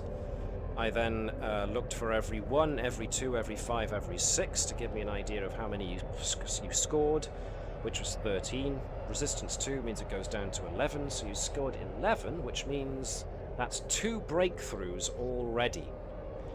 So, utilizing a combination of Andrew's and Thazanan's and Nova's initial strategy with Vibers' backing, you're able to not only anticipate what the Klingons are going to use as their strategy, but you basically dance around them. The front line meets the Klingon line head-on, allowing your wingers to work their way around. Your guys at the back get ready to try and defend your flag if you need to, but thankfully your front line and your wingers do a job really, really well and capture the Klingon flag not once, but twice. So let's see if you can make it a grand slam. But this time the Klingons are going to change their tactics. I'm going to up the resistance and I'm going to up the difficulty. They got very concerned there with, well, basically you surprised the Klingons with how fast you were able to react. And of course, more than a couple of them were impressed that fighting back left to Ushan Tor proved quite tricky. That meant that rather than using the batleth to deflect incoming blows, Caval relied on his speed and his agility to maneuver around the batleths, which again took the Klingons by surprise with how well you were able to perform. So I'm going to ask for, well, who wants to contribute the next 5 dice? I'd say we do it the opposite, so we use the defense line. So then it gives the other guys something to contribute, so that the defensive line work out their strategy for defense. So yeah, let the bloodlust consume your soul. Performance enhancers take their toll. Whether you win, whether you lose, whatever they do, choose this blood bowl. And that's our next cross-franchise endorsement right there. Yeah, let's not say it too loud. You never know. The big company may be watching and looking to revoke the video. It's fine. We're in a strong citadel here. Well, either way, if we're altering We'll tactics... workshop that for later. Oh, back to the game. Okie dokie. So, yeah. One last play, so you want to see if your defensive guys can actually manage to allow you to hold your lead against the Klingons. Let's see how well you do. Daring and security is going to be interesting. It doesn't So- have to be daring and security. Yeah, you don't have to do it that way. Yeah, you can suggest using something else, and we'll see how well you can justify it as the approach to your tactics that you're going to take. So, would anyone like to suggest anything? Is some the cultural knowledge so that you can insult them and totally throw them off their I game. was thinking that actually. I was starting to. I draw them away and draw them away and out of position. The other lines circle round and overlap on the flanks. As I would have the cultural knowledge and the actual ability to speak the language to insult them enough to draw them out of position potentially. Yes, I think you reason and trying to work out which one would work with it. Con would be manoeuvring. Con would kind of be dexterity-ish, but command I would think be it'd be- more it's gonna be force of command personality. Yeah, I was afraid of that. But, so I would be able to use xenolinguistics potentially because I'm trying to speak their language to get it right. So you can Really substitute cool. that for science, maybe? So let's see how well See, we do with Bertram science. could also sort of like think, like, Oh no, I'm agreeing with Determination. command. Command makes more sense than science. yeah. But it'd be more. Think I'd be able to use my focus. Focus. That's fine. I mean, technically the captain can help. The captain would have the presence and command. Yeah. So it's But I- reason and command, isn't it? Reason command, which is But also. But I'd have the Actually, a knowledge to tactician. insult them, so Yes, I'd have yeah, to be but the she's- lead. Yes, but she can still support, and she Oh, yeah. could Oh, yeah. potentially. She could also burn a determination. Together we're stronger. Be the center, be the calm center to the storm around you. Lead with your head, not your heart, etc. It seems Yeah. like all of the captains, sort of like determined values could actually be used. So, Don't Yep. chant the insults. Say them. Oh, it would be so chanting. No, I dare say by the way that it come across that chanting wouldn't really be effective. It'd be a direct, Yeah, something quick and direct, a cutting remark. I'm saying, let's take your cutting remarks and let's turn it up to 11 and go, we go full, this was a, this is an intimidating, Yeah. slightly insulting song version. Because then you've got the thing of, yeah, it's respectful and insulting. I mean, it'd be less of a. So I was thinking more on the Monty Python-esque type tirade, kind of. Your mother was a your mother was a house and your father's Your- for the Elveries, but Your, Klingon your, edition. A continuous pecking at them. your mother Go was a ahead. tribble, and your father could handle his park. Yeah, just keep on Okay. going. So don't let them have the gap to try and think and rebut. Keep the pressure and keep pricking at the pride. In the Okay, honour. so Edwards can be the lead, Doc Bertram can aid, and so can the captain. What are we rolling for this? So it looks like you're doing what? Using command. And what was the attribute you were going to use? I was going to use either cultural studies or xenolinguistics. No, not this, not the focus. Oh, the sorry. attributes: control, the daring, attribute. fitness, insight. Which one? Reason. Reason. Okay, so reason and command. So, whoever wants to can roll as the captain. Are we burning captain's determination? If you want to burn a captain's determination. I think we burn a captain's determination. Okay. Can I just say, I'm a doctor, not an insult machine.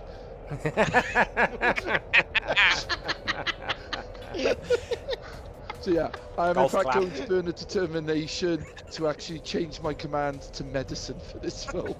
I like it. Yeah, Use of your talents. Yeah, very good. indeed. Well, that gives Second me part is that, needed. that raises my score. I've got to get under by 4 points as well. Davis, since you didn't actually get to contribute Vibers' role to the last one, how about you do Captain Ducas's role, which will be reason and command. You're also burning a determination, so remember to make note of that. Rolling only 1 dice. And focus as well? Focus, yep, composure or whatever else is useful. Okay, and it's just 1 dice, yeah? Just 1 dice, but remember to tag that you're using determination. Whoa! Jeez. Those remarks are really cutting! So I upped the difficulty to 4, you got over it by 1. Well done. And I didn't even know what Akul had a second stepsister. In that regard, we will take the command dice and add them up. In this case, but in course, in the doctor's case, we're using medicine, so it's going to be medicine of 5 and command of 5 for a nice round 10. Sean, do you want to roll 10d6 for me, please?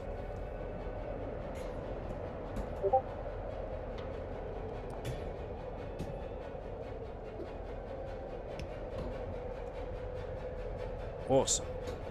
Let's see what we got. I can just scroll down and see it. So we got a 1, 2, 3, 4, 5, 6, 7, 8, 9, 10, 11, 12.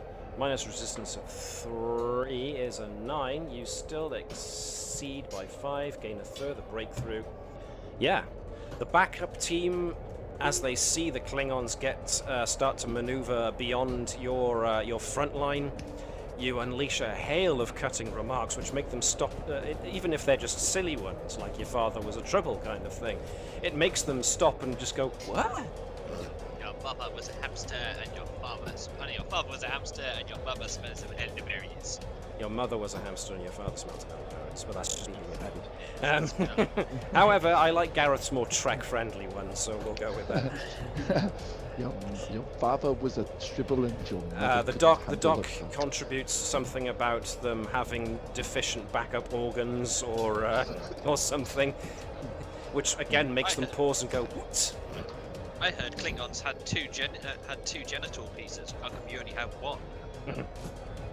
Which, You're gonna disrupts... need both those urinary tracts for this. I almost said something that would have been potentially upsetting to Max who remembers we've been recording this about the T-genital comment. So let's keep it family friendly for the moment, shall we? Exactly. I almost said it as I was like, oh wait, we're being. CBS put up with our nonsense for 1 season. But the doctor says something like, it's interesting how genetically Klingons are so close to being Packlids. Ooh. We are pack-led. That would have made them stop. Where's Claw in this fight as well? Because Claw would just sort of like step The in. audience. Yeah, Seems unfair. Claw just orbital drops into the middle of the flipping thing. It's just like, bush, Claw's win battle. Klingon surrender. No, we're saving that for when we actually confront Gareth. Chancellor Gowron's just there. With tunes on the back going, go Akul, go. The tune's hoping we lose. Well, with that fantastic strategy, you completely foxed the Klingons, and even though they came close to getting past your defensive line, they stopped and slowed down, which gave your frontline team enough time to get around the Klingon defenders and snatch the flag a 3rd time.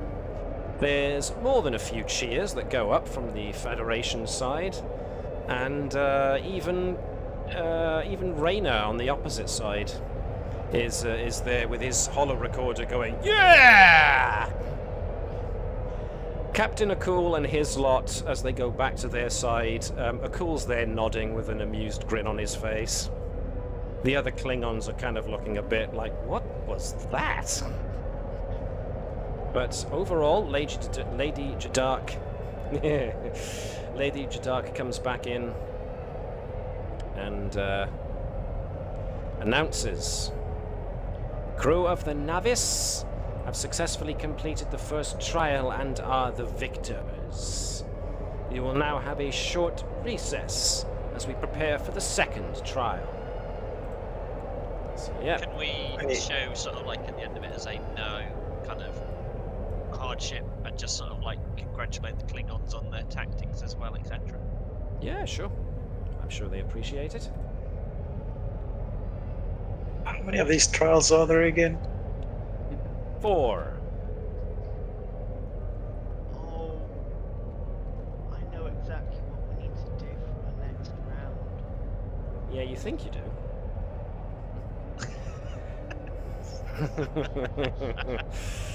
Oh, So- One of them is going to be a drinking round, right? Oh god. Right, well, you are. Whatever we do, we should use the Klingon victory song as a taunting device. If I know my manga and anime tropes, this counted as the baseball episode, so there's going to be a beach episode, there's going to be a back to school episode. No, this is a tournament episode. Sorry, season. Oh Right, no, so that- I haven't, have I? I've performed the worst trope in any storytelling. I've done the arena story.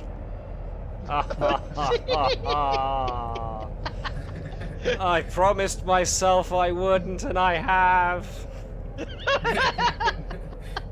He's an hour I'm and a such a half. self-hypocrite. Sorry, Sean, I talked over you there. The fact that you Just have said you're an hour and a half in and only just realised it. Yes. Gosh darn it.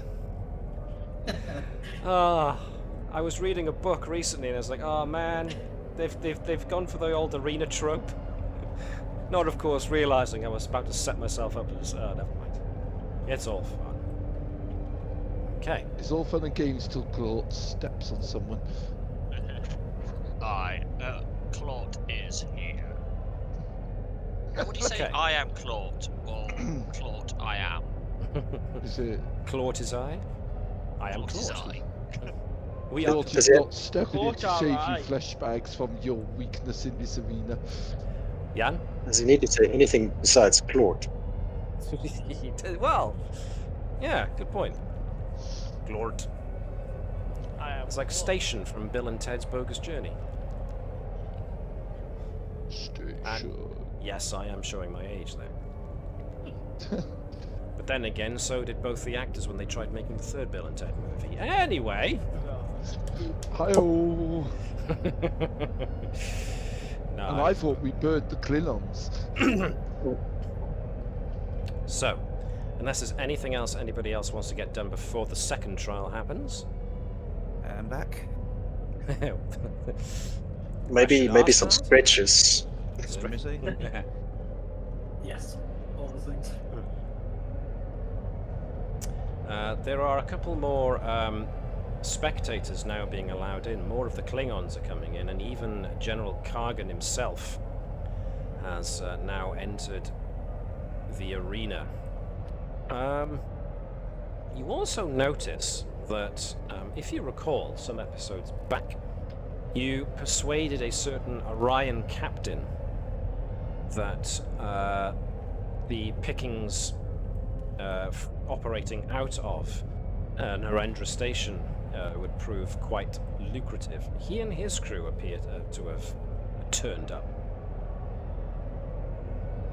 And are sat not far from Raina. Is this the one where had the Ferengi involved, or is this Yes, someone- Yes, the there one. was. Yeah. Well, since they haven't come to brutally murder us so far, we must be right. Dr. Taliaferro turns up, as does the Chief Petty Officer, and even Admiral Hebert herself has turned up. Charlie particularly- Farah has got nothing better to do with her life than actually sit apart from sit in her laboratory and mope. Oh, She's probably hoping there are some deaths so she can take the bodies away from medical research. and this is coming from the doctor. Let's just say the doctor doesn't have much respect for Taliaferro. Dr. Bertram and Taliaferro team up together to create moss zombies. Taliaferro from the interaction, from the brief, admittedly the brief interactions that Bertram sounded kind of goes against the Carter rule that his entire colony was founded upon, which is it's never science for science's sake. Science should always serve the Federation and its people. Whereas Taliaferro very much seems to be of science number one. He's not wrong. Well then. Philosophy! Well then, moving on. The second trial will be the trial of speed. There will be occasions where, rather than open conflict, two sides must race against the other in order to reach an objective before their enemies. This can be something as simple as intercepting a message and delivering it back to your home base, or it could be spying an enemy encampment. Those were the ancient days. These days, obviously, it would be more the speed of a ship to its destination. In this trial, 2 from each group will be picked, and they will run a circuit which has been marked throughout the corridors and walkways of Narendra Station. These paths have been marked, but not obviously, for those who seek to get to the end do not always do so alone. Any operation that works well with support. And so those who are not taking part as the actual runners will be able to support their comrades by acting as their eyes and ears, enabling them to see what lies ahead and to try and spot the directions they need to proceed. So, each team should do well to choose its fastest members. The rest will have to reconcile themselves with being the voices that speak to the runners in order to ensure that your team gets to the end first. If a team reaches with both of its members crossing the finish line, then their victory will be even greater. However, this will not be a simple case of running through corridors. As with any event in warfare, there are unexpected difficulties that could be overcome. These could take the form of obstacles, maybe locked doors, maybe crowded walkways. It is for you to discover and for your allies to warn you about. Any questions? Very good.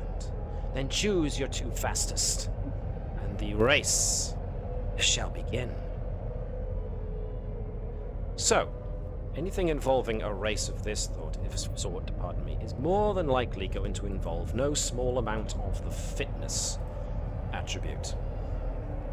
So you'd probably do best if you chose your 2 with the highest fitness levels. Would it be Commander and Nova, potentially? I think we're all pretty terrible at it from what I've seen so I far. think everyone is as high. I think you're all. Everyone's about 9s or 8s, Yeah, apart from I'm Andrews. Yeah, Oh dear. Andrews is min-maxed. Well, I suppose it comes down to what you're pairing it up with. So if it's like Carton and Cabal dominates, but if it's Command, then I guess it gets a bit more even. Has Nova memorized the entire deck layout presentation? Nova would be amazing for given the route anyway, because she's got Yeah. the infiltration, so she's always going to give you the best and shortest route. So just from seeing a map of it, she'll map out the shortest and easiest, well, probably the most dangerous route now. It just changes from fitness to daring. She's going to go the dangerous route. Could do. That could be an approach. So do you want... Who do you want to be the second along with Andrews then? Nova or somebody else? It's starting to sound like Nova. I think Nova's a good choice. I think it depends what we're pairing it with, because like I say, I think Nova's not too bad for the giving directions.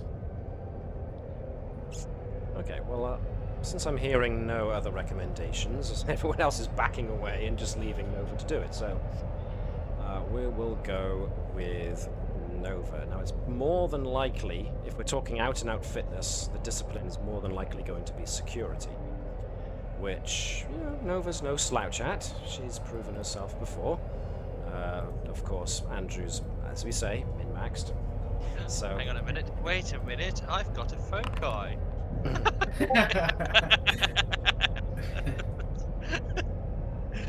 So let me just copy a few. I folks knew just this for foci would come in useful at one point. Avid runner. It's not like I designed this around your abilities or anything, but I may have designed this around your abilities a little bit. He needs to go ahead of Nova, because you also have follow my lead. Oh yeah, just dragging them this way. But that way's more fun.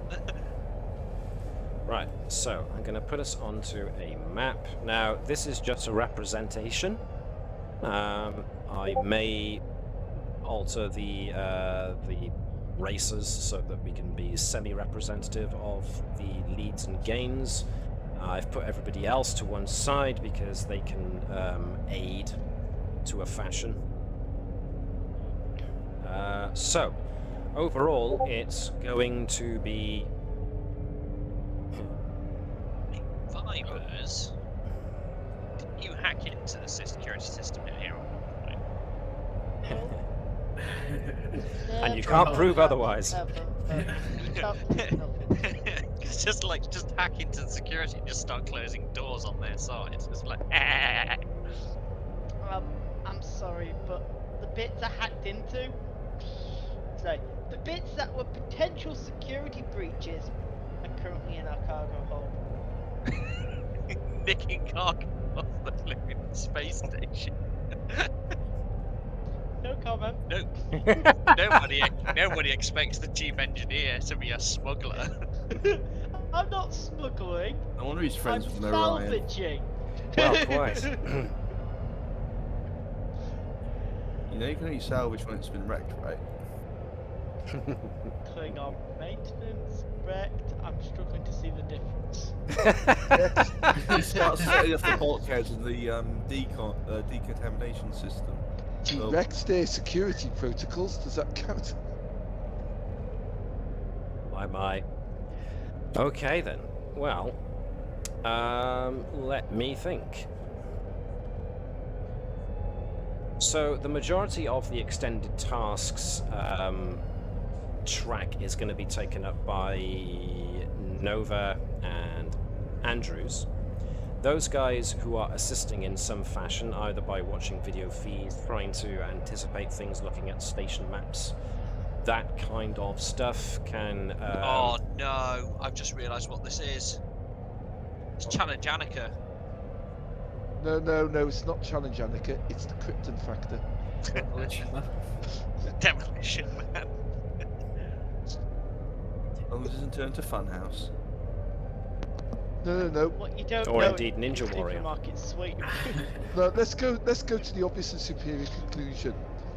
Dr. Bertram to Nova. Sidestep to your left. You're in the room.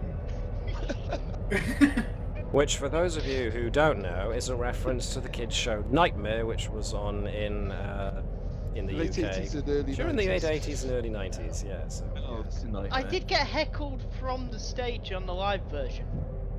Ah, Apparently cheering the villain, booing the hero, and turning up as a Viking. Went down well. I'll tell you what, I've got to wear the Helmet of Justice. It's a lot smaller than it looks. Well, you're just a lot bigger than you look. Lies. I'm just as big as I look. Sadly, they didn't they didn't predict a giant-sized person to want to wear it. Well, they should have. They had giants in the series. Yeah, but they put it on 10-year-olds. Well, the 10-year-olds should have grown faster. They Well did. Well, that's the problem. They were trapped there for so long. Yeah. They came out Well, 20 years later.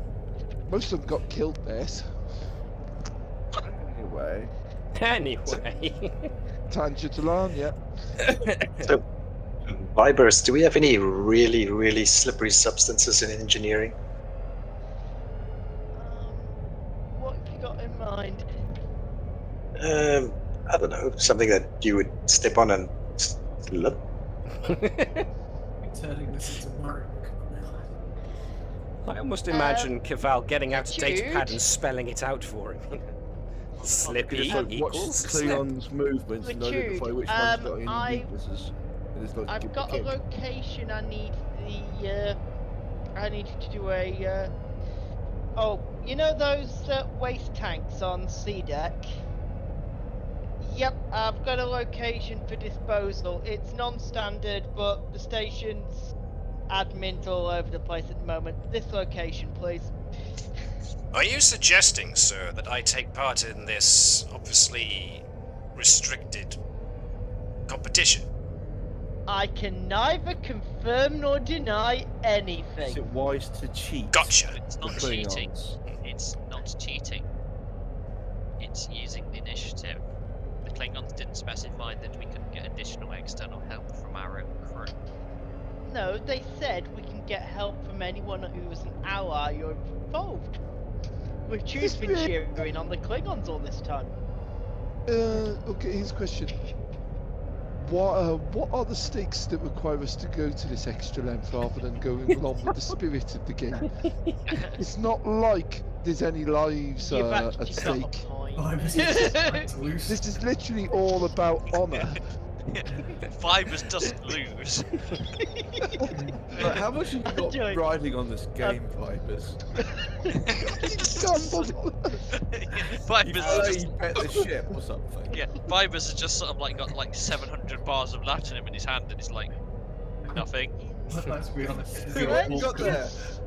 Actually, let's just say my bets don't really matter who wins or loses as long as the game is funny. Oh god, don't tell me you're betting against both sides. What was that you No, said, Sean? I didn't sorry, catch that the they, first time you said anything. I've sorted out an arrangement with Rainer about selling the holovids. You're on candid camera. And you've been framed or whatever other one we... Oh my god, can you imagine if you've been framed still going in the 24th century? Again, for those who don't know, It's reference fine. UK It's still television. got- Yeah, it's not. It's still got Jeremy Beagle or whatever his name was. I'm doing waiting the for someone to say that. Watch out, Beatles about. Jeremy Beagle's Moving rounding in there. swiftly on before we get trapped in our own tangent once again. Right, so we've assembled the runners and we've got folks who are ready to go to certain lengths, shall we say, in order to ensure a victory for the Federation side, or Starfleet side. So, there's an on your marks, get set, go kind of situation. And they're off. So the first thing we're going to do is we establish that there is a difficulty. It's reasonably high, and there's a resistance. It represents both the Klingons trying to beat you guys and the obstacles that you're finding in your way. So the first thing we're going to do is we're going to ask the support team what they would like to do to try and help out to maybe lower resistance or lower difficulty. I've got, if we can figure out a way to do it, I've got a talent in intense secure scrutiny. This counts as an extended task, does it not? This is an extended task. That's cool. If I succeed at a task using reasonable controls part 1, I can ignore every 2 resistance for every effect rolled. Ooh.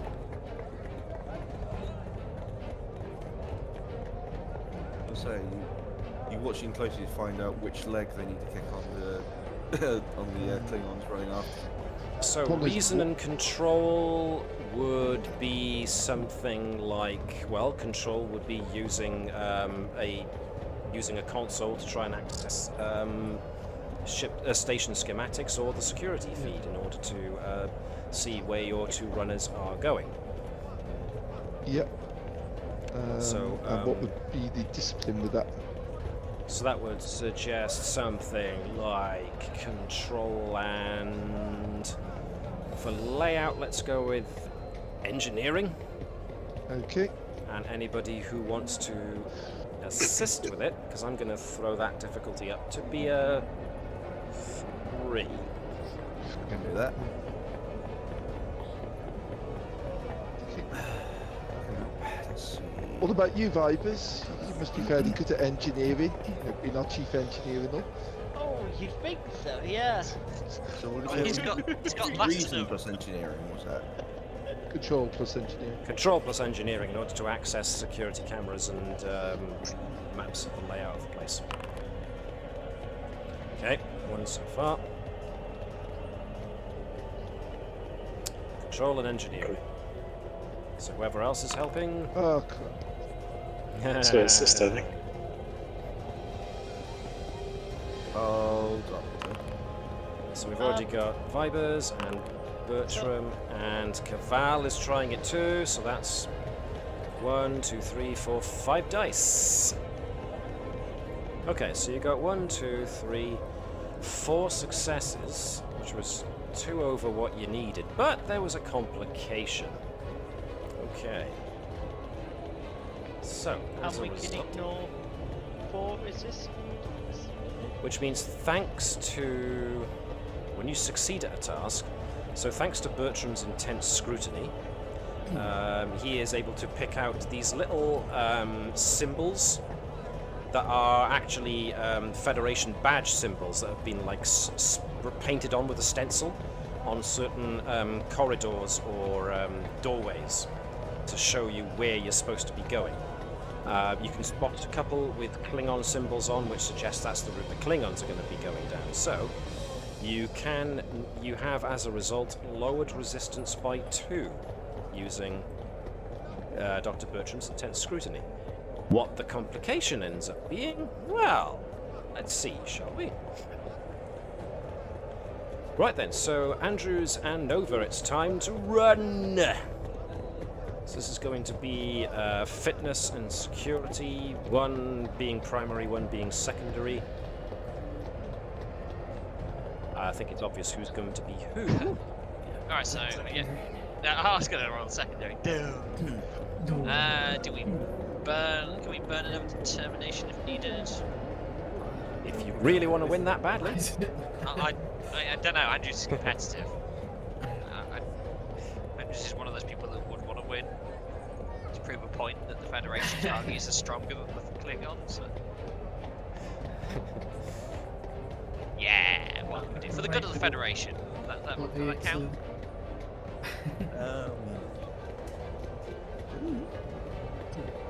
Let's see, what can we use for... I'm going to allow... Sean, I'm going to allow you to use your infiltration focus, just because Nova is used to getting around places, turning sharp corners and the like, so I'll allow you to use your focus for that. The difficulty is actually now going to be kept a little bit secret because of Bertram's complication. But you get an astounding 6 successes, which means you now get to roll, let's see, 5, you get to roll 76. So, who hasn't rolled for a bit? Alex hasn't, I don't think. I just rolled on the assistant. You did roll on the assist. I've not Since- been tracked of it, so. That's fine. Since Sean got to roll the last large group of d6, that's Webby let you do it. Okay. 7d6, if you please, sir. Let's see how well you do. Ooh, that's good. 1, 2, 3, 4, 5, 6, 7, 8, I think. Let's see. 1, 2, 3, 4, 5, 6, 7. Yep, that was right. 8. So you get off to a flying good start. You both, as soon as the start signal is gone, you're both flying off to the first through the first junction. You turn some sharp corners, and with your team giving you instruction over your ear, you're able to anticipate where the next turning is going to be and where you're going to be going down. This, of course, rings many bells with Nova, who's used to memorizing layouts and stuff, so it'd be a case of, oh, right, yeah, they mean this place. And so you make quick turns and breaks. Of course, you've split away from the Klingons, so there's no definite way of knowing how well you're doing against them at the moment, but so far you've come out of the gates swinging, as they say. So that was a very good first start. Now, the support group. You can see your two runners are going very, very well. What would you like to suggest to do for this next task to help them? More of the same, or do you want to change it up a little bit? What would you like to do? There's no harm in defaulting to what you just did. Change tactics? Or... Depends. Anyone want to take over or change what we're doing?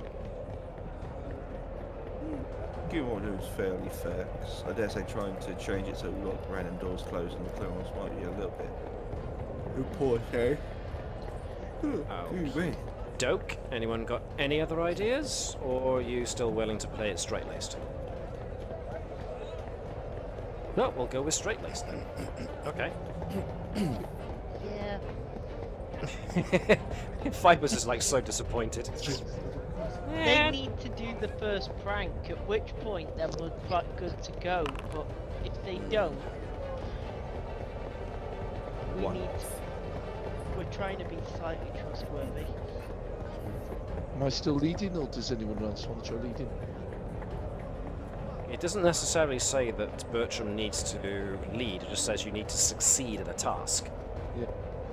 So, I've got the same thing. You want to lead this time in that case, and I'll support? Oh, sure. What we're doing this time? control and engineering, Checking the again, yeah, checking the route, trying to spot ahead of where your runners are, what the next turning, what they might be. So that's one success so far, cool. Another one. You've got 2 more rolls you can make, 2 more dice rolls you can make, so that's probably going to be the primary, which is going to be, yes, Vibers. And I think that I'm gonna class this as definitely computer work. Yeah. Yep. I'm good with that. Cool. 2 successes. Right. So you look at the layouts, and you're looking at the vid screens intently, looking out for the symbols you know to look out for. There's a momentary flicker on the monitor, but other than that, you're able to notice the route quite clearly. So, as a result, you've made certain changes. So, back to Andrews and Nova. You've been given the directions by your compatriots as to where the next turnings are. So, if you want to make your rolls again, same as before, unless you're changing tactics. Run fast, run hard. Do we want to spend some momentum this time, because I'm running a bit short of determination I can spend. I can't really justify preservation of life or survival at any costs. No, you can't. Really. We take 1 each. Take 1 each. Yep. Yeah, momentum each. Gives Yeah. us the 5 dice. Yeah.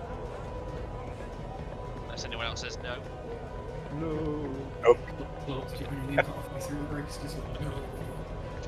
Claude win race single-handedly.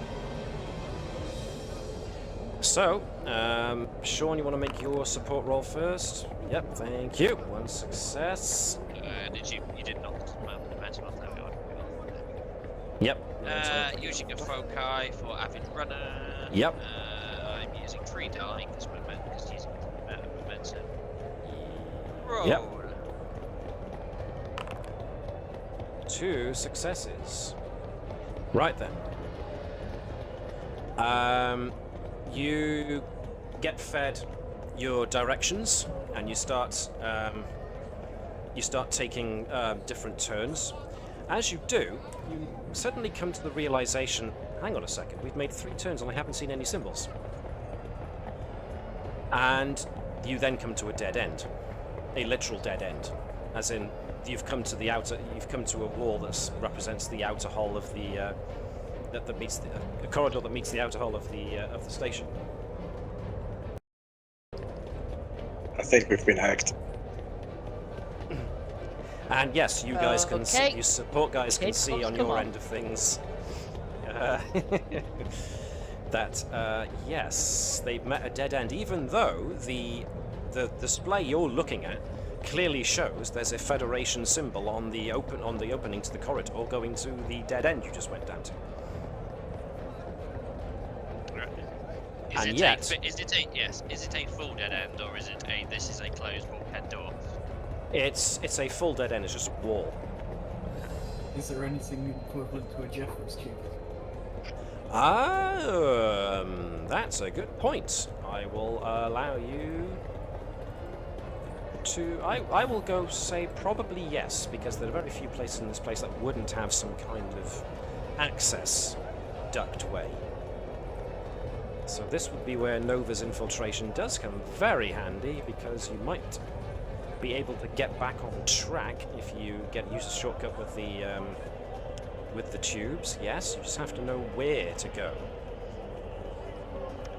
And to do that, the first thing we're going to need is for the support group to try and figure out what went wrong, because, like I said, the image that you're looking at clearly shows a Federation symbol, meaning this is the path to go.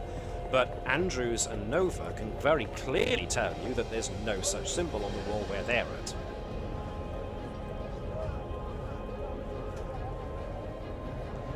So what would you like to do in that case? This does mean that if you are busy trying to deal with who might have played a trick on you or some such, you won't be able to aid Andrews and Nova in this particular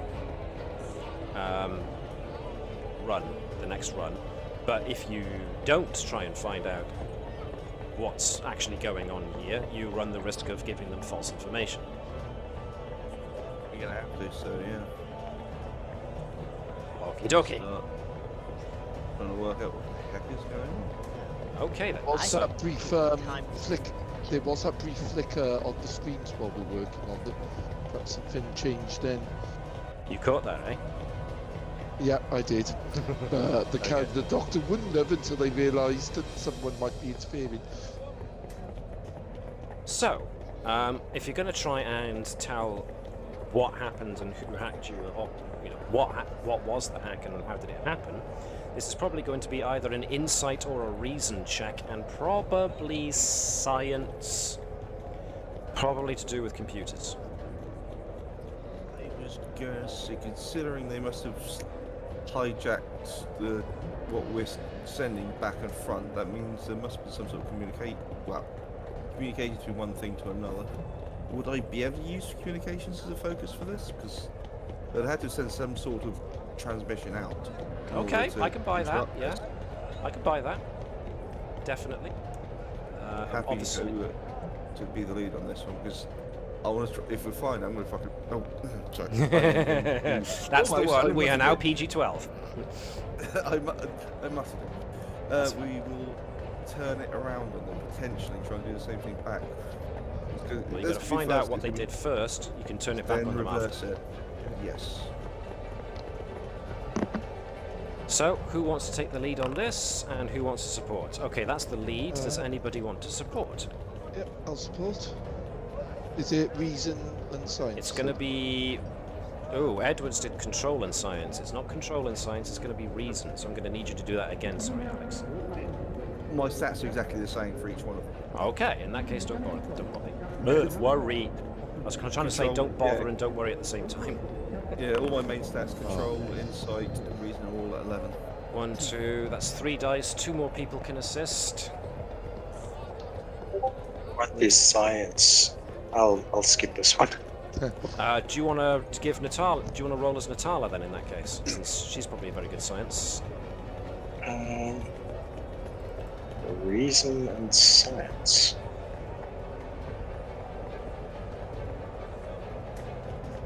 Does she have any foci? Sensor operations could be a factor here, if you want to use that. Right. Yeah, I'm fine with that. You find out who the Wi-Fi signal is. Probably Wi-Fi signal that's causing issues. The 24th century equivalent of, most certainly. 2 successes from Natala, so far, so very good. Do you want to leave it at that, or does one more person want to help? Leaving it at that. Okay, you got 1 success over and above what you needed, so you get 1 point of momentum back. Right, this was definitely somebody had hacked your specific feed, rather than hacking the feed as a whole, and had implanted a program to put false signals. So you've now cleared that up. The interesting thing is, with that extra success that you got over and above what you needed, the technique used to hack into your system is very much not the kind of technique they teach in the Klingon Academy, how to hack into a system. This one, right, isn't it? well, it's a good guess.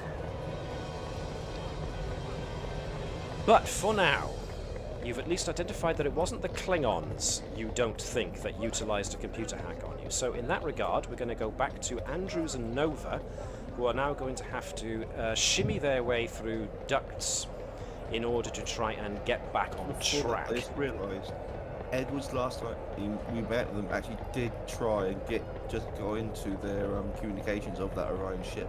Would So this have the he same did. signature traces on it? So he did. Alright, you can try that next time. But for now, we're going to go back to Andrews and Nova. This is still going to be fitness and security, because you are going to try and...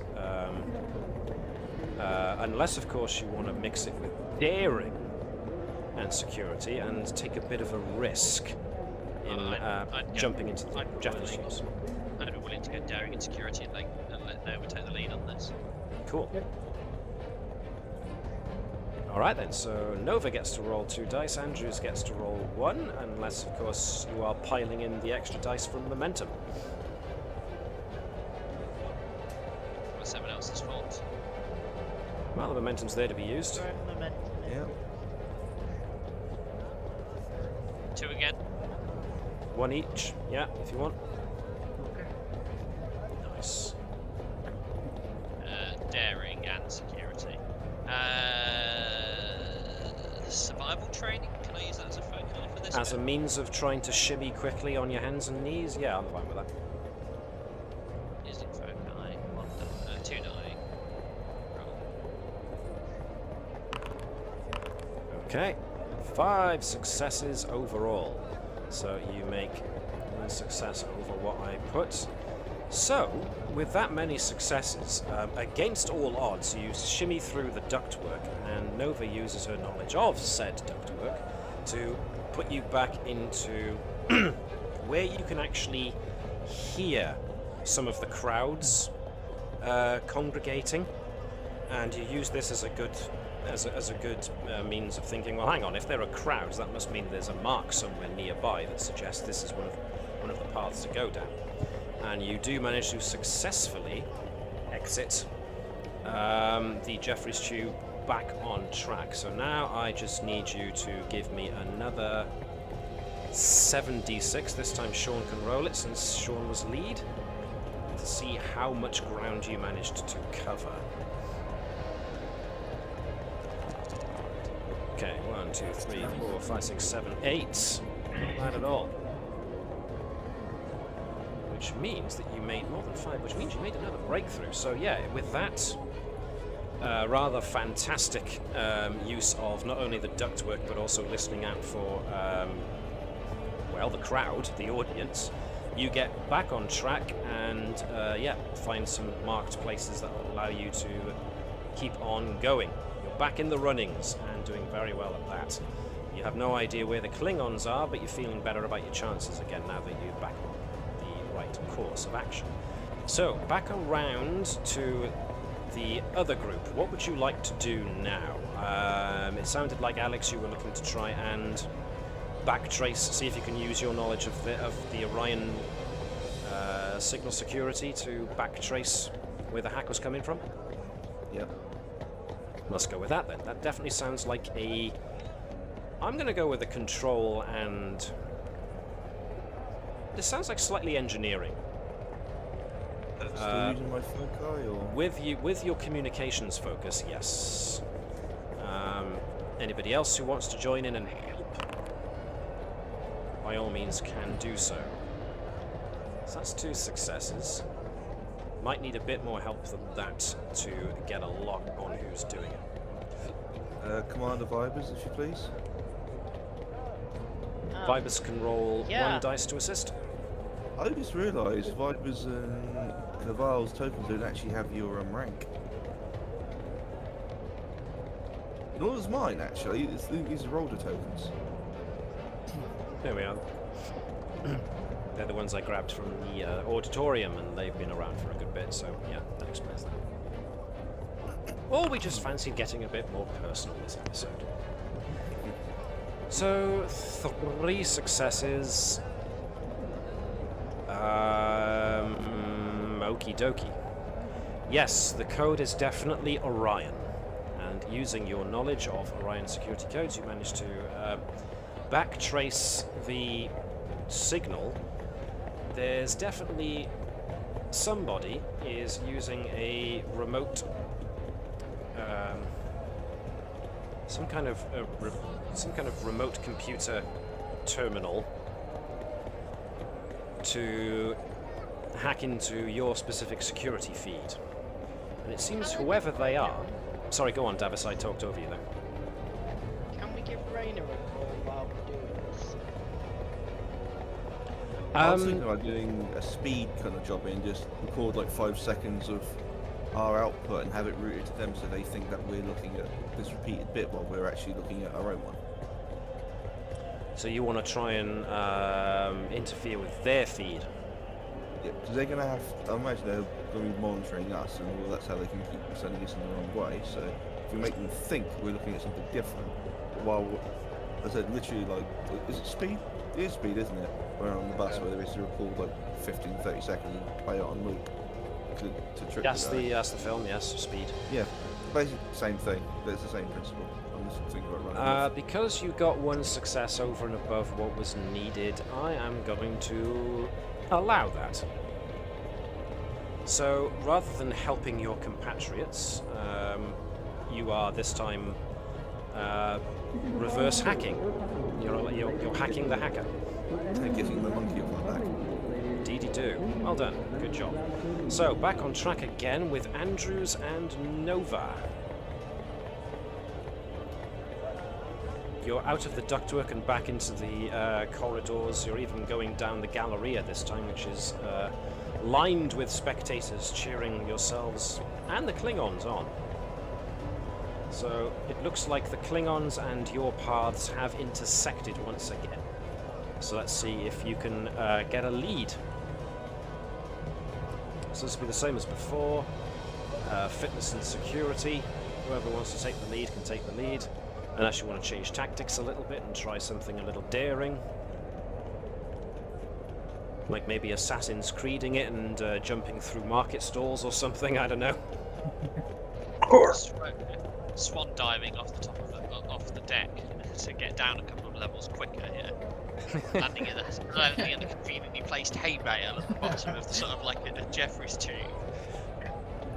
Which we all know, hay is more than ample cushion to break your fall from a couple of 100 feet. Without pulverizing your bones. Scientifically proven. Exactly. You can actually do it.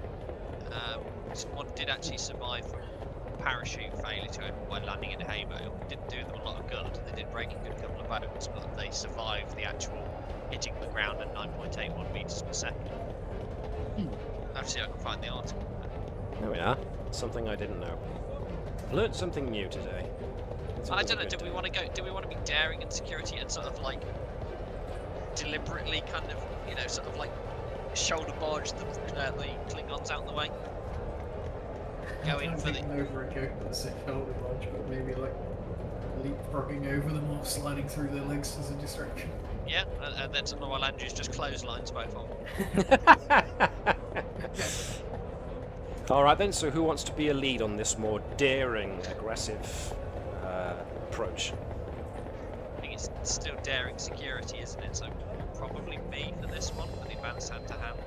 Yeah, so If you're happy with that, then yeah, by all means, go right ahead.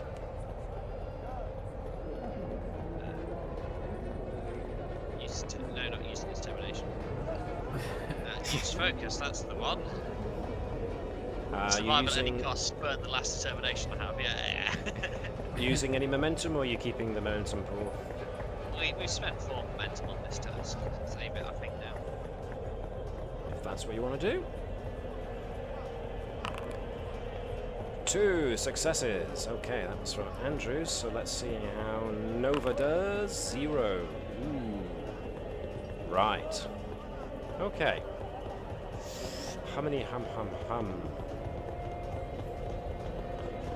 Right, so, yes, as Andrews and, well, Nova are going to do their acrobatics. Nova, like, trying to run up a market stall to leapfrog over one of the Klingons, while Andrews comes up behind and tries to clap them both from the back.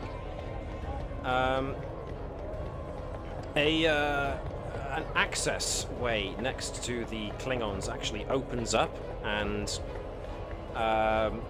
they seem to take that as a hint because they're drawing close to it, and they both dive down it. At which point, as soon as the Klingons dive down it, the door slams shut in front of Nova and Andrews. It seems someone is still helping the Klingons and trying to impede yourselves. As such, you didn't quite manage what you wanted there and have slowed yourselves down as a result, so you've made no further progress on that, I'm afraid.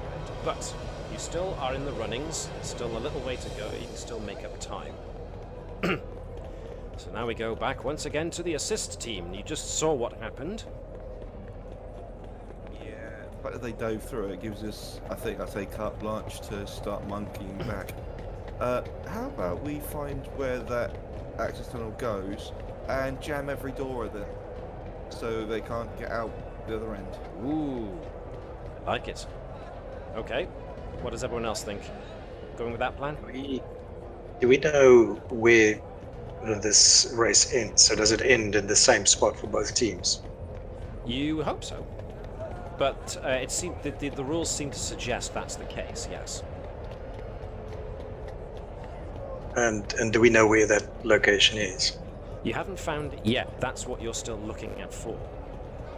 So if you did look for the end, that could give Nova and Andrews a really big assist, because then they might be able to go off the beaten track in order to get to the end result first. So you've got 2 choices here. There's either Edwards' plan of trying to close the Klingons up and slow them down, or there's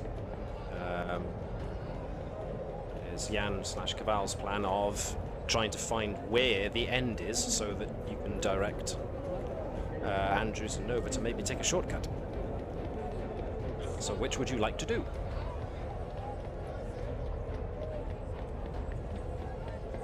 Sabotage probably, or sabo help? Doctor would probably lean towards helping our guys rather than sabotaging the Klingons. Okay, so that's 1 vote for helping the guys rather than sabotaging the Klingons. What does Vibers think? I kind of agree with Bertram. The Klingons don't seem to have done anything against us. It looks like someone's doing it on their behalf. But we want to come out to this as honourable enemies. Okay, I'll concede. Oh, the disappointment. I wanted to show them what... I do think it's a very good idea to hack hack the Orion who's been hacking us and turn all their screens bright pink and give away their trade secrets to the Ferengi Alliance. Well, That's honestly, personal opinion. That would honestly, Bertram may have the value thing for long term. His thing is, we don't, long term, we don't actually need to win this at all. This is like a competition and an exercise in honor. What we and basically the worst thing that happens is if they get the Klingons to win and get us to lose, we look like we're not as good as them. Meanwhile, we're looking at their hacking techniques and noting how they actually work, so that when they try using us against us at a time when it does actually matter, we have the advantage of knowing what to look for and how to reverse then. So as the old adage goes, who's more foolish, the person who actually goes out that's not an old adage, I'm making crap up. It's just a case of, I don't know why I said it like that, but at the end of the day, it doesn't matter if we look like fools when it doesn't matter, as long as we come through when it does matter.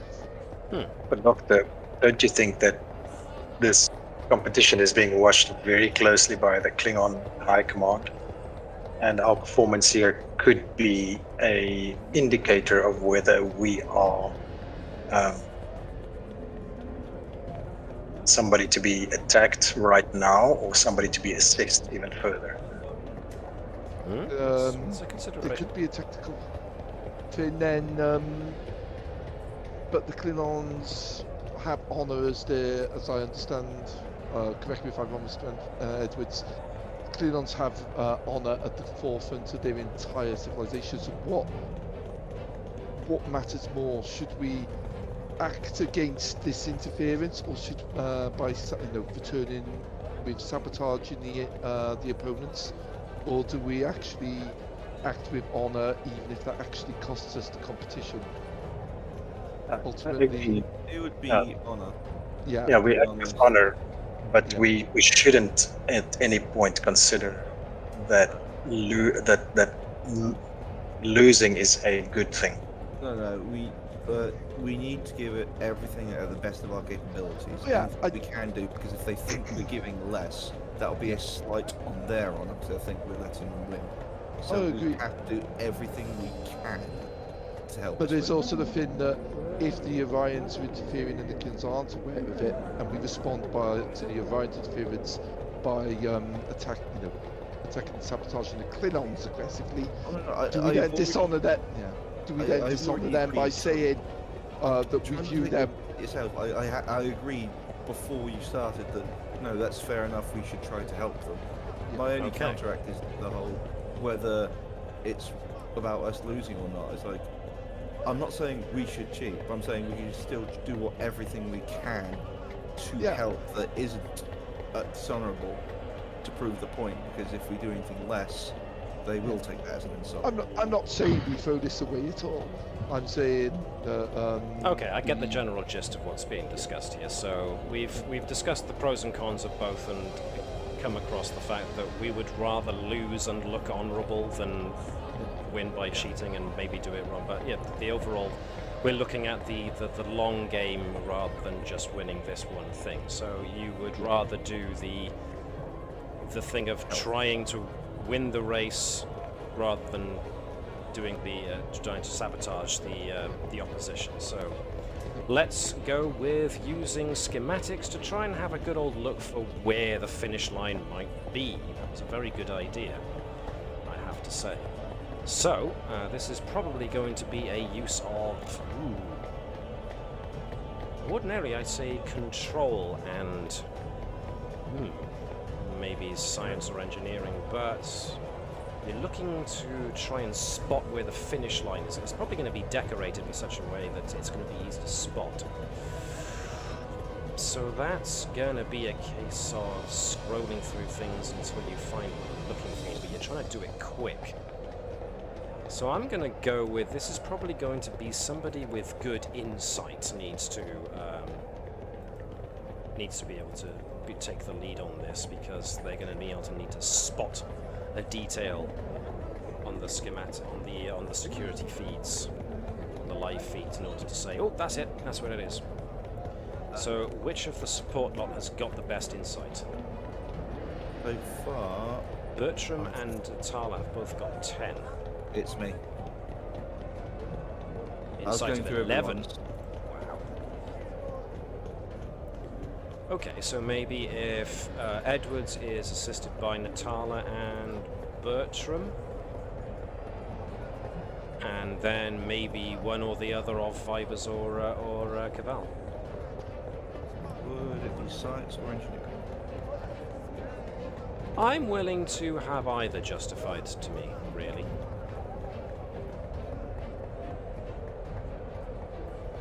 Actually, the understanding since- schematics. Yeah, since Caval's insight isn't as good as some of the others, maybe Jan, you could roll for Natala, and yeah, Vibers and Bertram could assist. So Natala, Vibers, and Bertram could assist Edwards. Don't vote guy for this. I am going No, to really. spend a threat to up the difficulty of this a very bit. So there's 2 successes. Can so far. Natala use her sensor operations? Yeah. Yeah, I'm good with that. That's 1 success, so it's now all on whether or not Vibers can score a success. What rolling? Insight and engineering? Insight and yes, engineering will do me fine. With yeah, computers will do as a good focus. 2 successes. Vibers saves the day. As you're all scrolling through the different places, furiously looking for somewhere large enough to accommodate a race to the finish, and has an obvious marker, like a line across the floor, like this is the finish line. And a big giveaway you find is the presence of Lady Jadark herself skulking behind the finish line when you do find it, and you're able to use that as an identifier. So as such, I'm going to use that rather spectacular success to now lower the difficulty and the resistance for the runners. So let's go back to our runners. You've now been, Andrews and Nova have been fed the location of the finish line. So you don't now necessarily need to follow the path, you just need to get to the finish. So this could be a good occasion where Nova's infiltration comes into play, because then you can nod out some good shortcuts to use. Yeah, I'm happy with Nova leading this one. Now you've just had some momentum. Sorry, Sean, I just spoke over you there. I was going to say, I'm not sure if Nova would have should see it as cheating or Not really, it's just finding an alternate route to the exit. So that's- Thinking outside the box, you don't always have to follow the line that's laid out in front of you to achieve the goals of the objective. They've taken the shortcut, just like the Klingons currently are. Just like Nova does with everything she does. Well, no, Nova takes everything apart to understand the logic of it, so... Exploring the unknown provides better insight. We don't know what's down Corridor B, but we can find out. Ooh. Appealing to Nova's curiosity. we do know what's down there, we know it's the finish. But we don't know what's between here and the finish line. So, is Nova happy to do this? I think she'd be talked around it, because she's not going to spend the time arguing about it, but I think she'd want to stay honest. Well, it is being honest, and there is an avenue that Andrews could take, which is think of the morale boost it would give the Federation lot, especially our crew, if we did well on this. But again, if Nova doesn't want to take the lead, then you know he can still use infiltration focus too. So it's entirely up to you how you want to do it. What you think? Andrew's settle in that. Okay. Ask for Nova's support. Say that it's a command decision. Is that the benefit for us doing well in this will have a greater positive impact on the Federation's low morale. Here you go. So we're up to 5. Do we want to spend burning momentum again? We've got a lot of momentum again. Yeah, you got some momentum again. Burn the 1.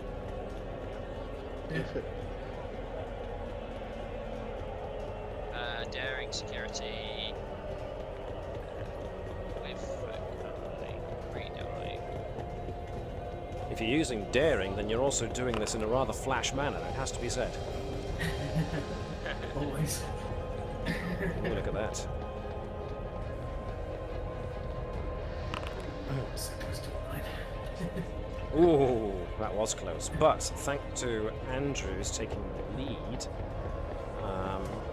you score 2 over and above what you needed. So I'm going to ask you to once again roll dice, but this time rather than it being 7, I'm going to add those extra 2 successes you got over to give you 9. 1, 2, 3, 4, 5, 6, 7.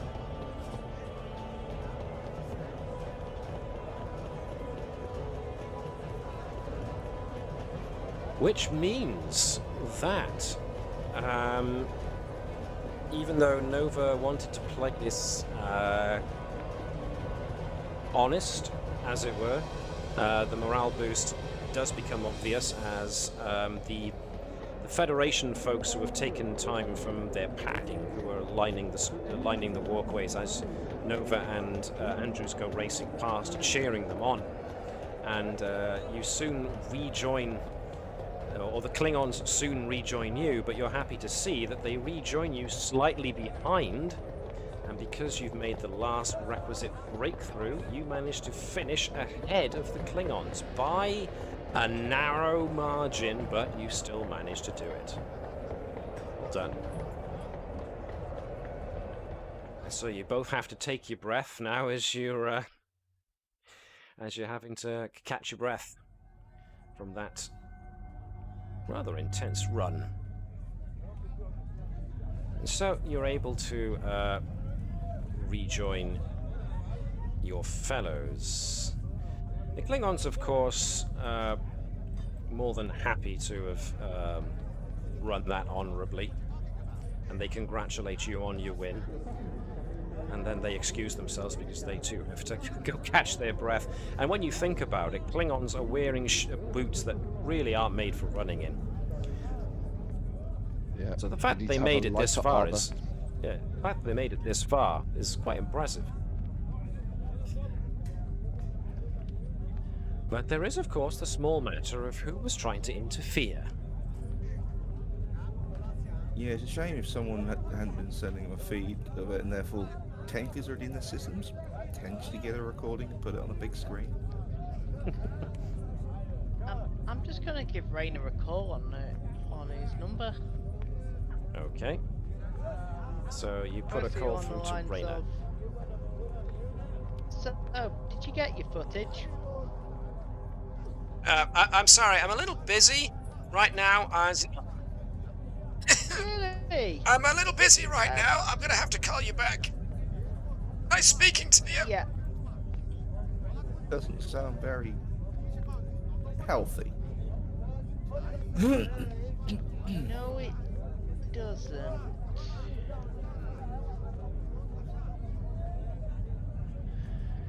So, with 2 of the 4 competitions down and 2 remaining, Lady Jadak allows both teams to have a recess before things continue.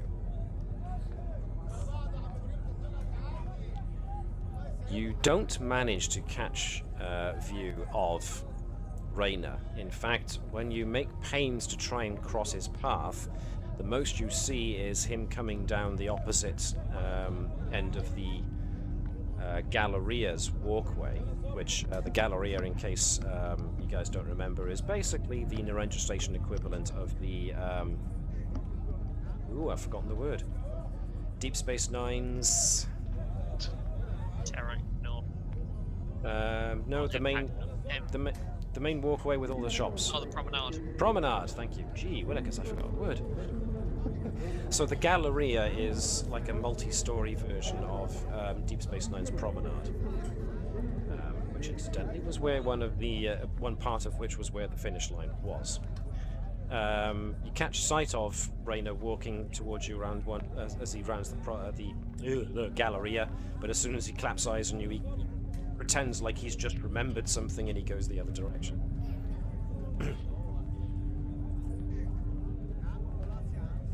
So, yeah, unless anyone has got anything else they would like to do in the interim. Just record the signal of the hackers of that and what they were doing and sending to us, just for in case we need to send it to someone. Okay. You didn't manage to get too much because whoever it was cut the feed when they realized that you guys had won. But what you did manage to discern was that it was probably a not very powerful hacking device, insofar as that it probably had to piggyback off the back of an actual proper communications relay, which means whoever's using this hacking device had to be near, within a certain distance of one of the primary computer relays, signal relays on the station. So they're probably carrying something small, but it doesn't have much range.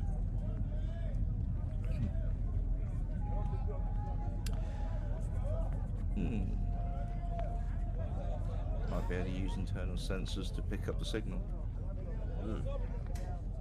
But for the moment, it seems they've turned it off, so you're not able to get an active ping on it.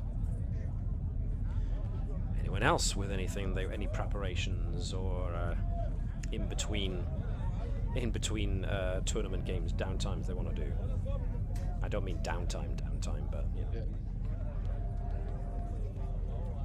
Nope. Okay. And in that case, given how much time we have remaining, there's no point in starting on the next part of the tournament, so we will probably draw this to a close here.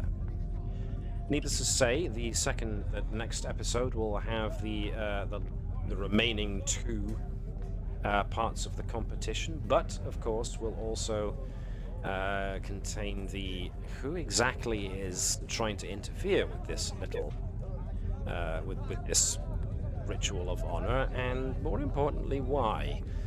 So that'll probably have to be solved next time. So, before we call this meeting to a close, is there anything anybody would like to say, announce, remind me of, make note of for next time? The word you're looking for is promenade. Yeah, maybe I'll remember it next time. So yeah, is there any preparations anybody would like, any of their characters would like to make before the next event happens? Jan, you were about to speak. Yes. I would like to remind everybody of the Navis's, what do you call them? Do you remember what it's got to do with?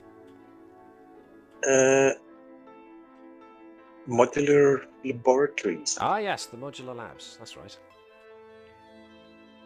What would you like to use them for? Hello? I was wondering if people could use them for their research. Yeah? No reason why not. That's pretty much what they're there for. In fact, it does bear mentioning that there are a fair couple of you who have amassed have amassed large milestones and haven't used them. So far everyone's used anyone who hasn't. Yeah, I mean, Jan, you've still got one large that you haven't used. Davis, you've got 2 large milestones you haven't used. So either of which could be used for upping your own character stats, or for adding something new to the Navis. So something to think about. That's the point. Is there anything not bolted down? Sorry, a Federation origin that we could add to the Navis? That would be interesting. Well, just to bring us back to it, let's have a look. Major milestones allows you to choose one of the ship's systems and increase it by 1, choose one of the ship's disciplines, increase it by 1, or select an additional talent for the ship.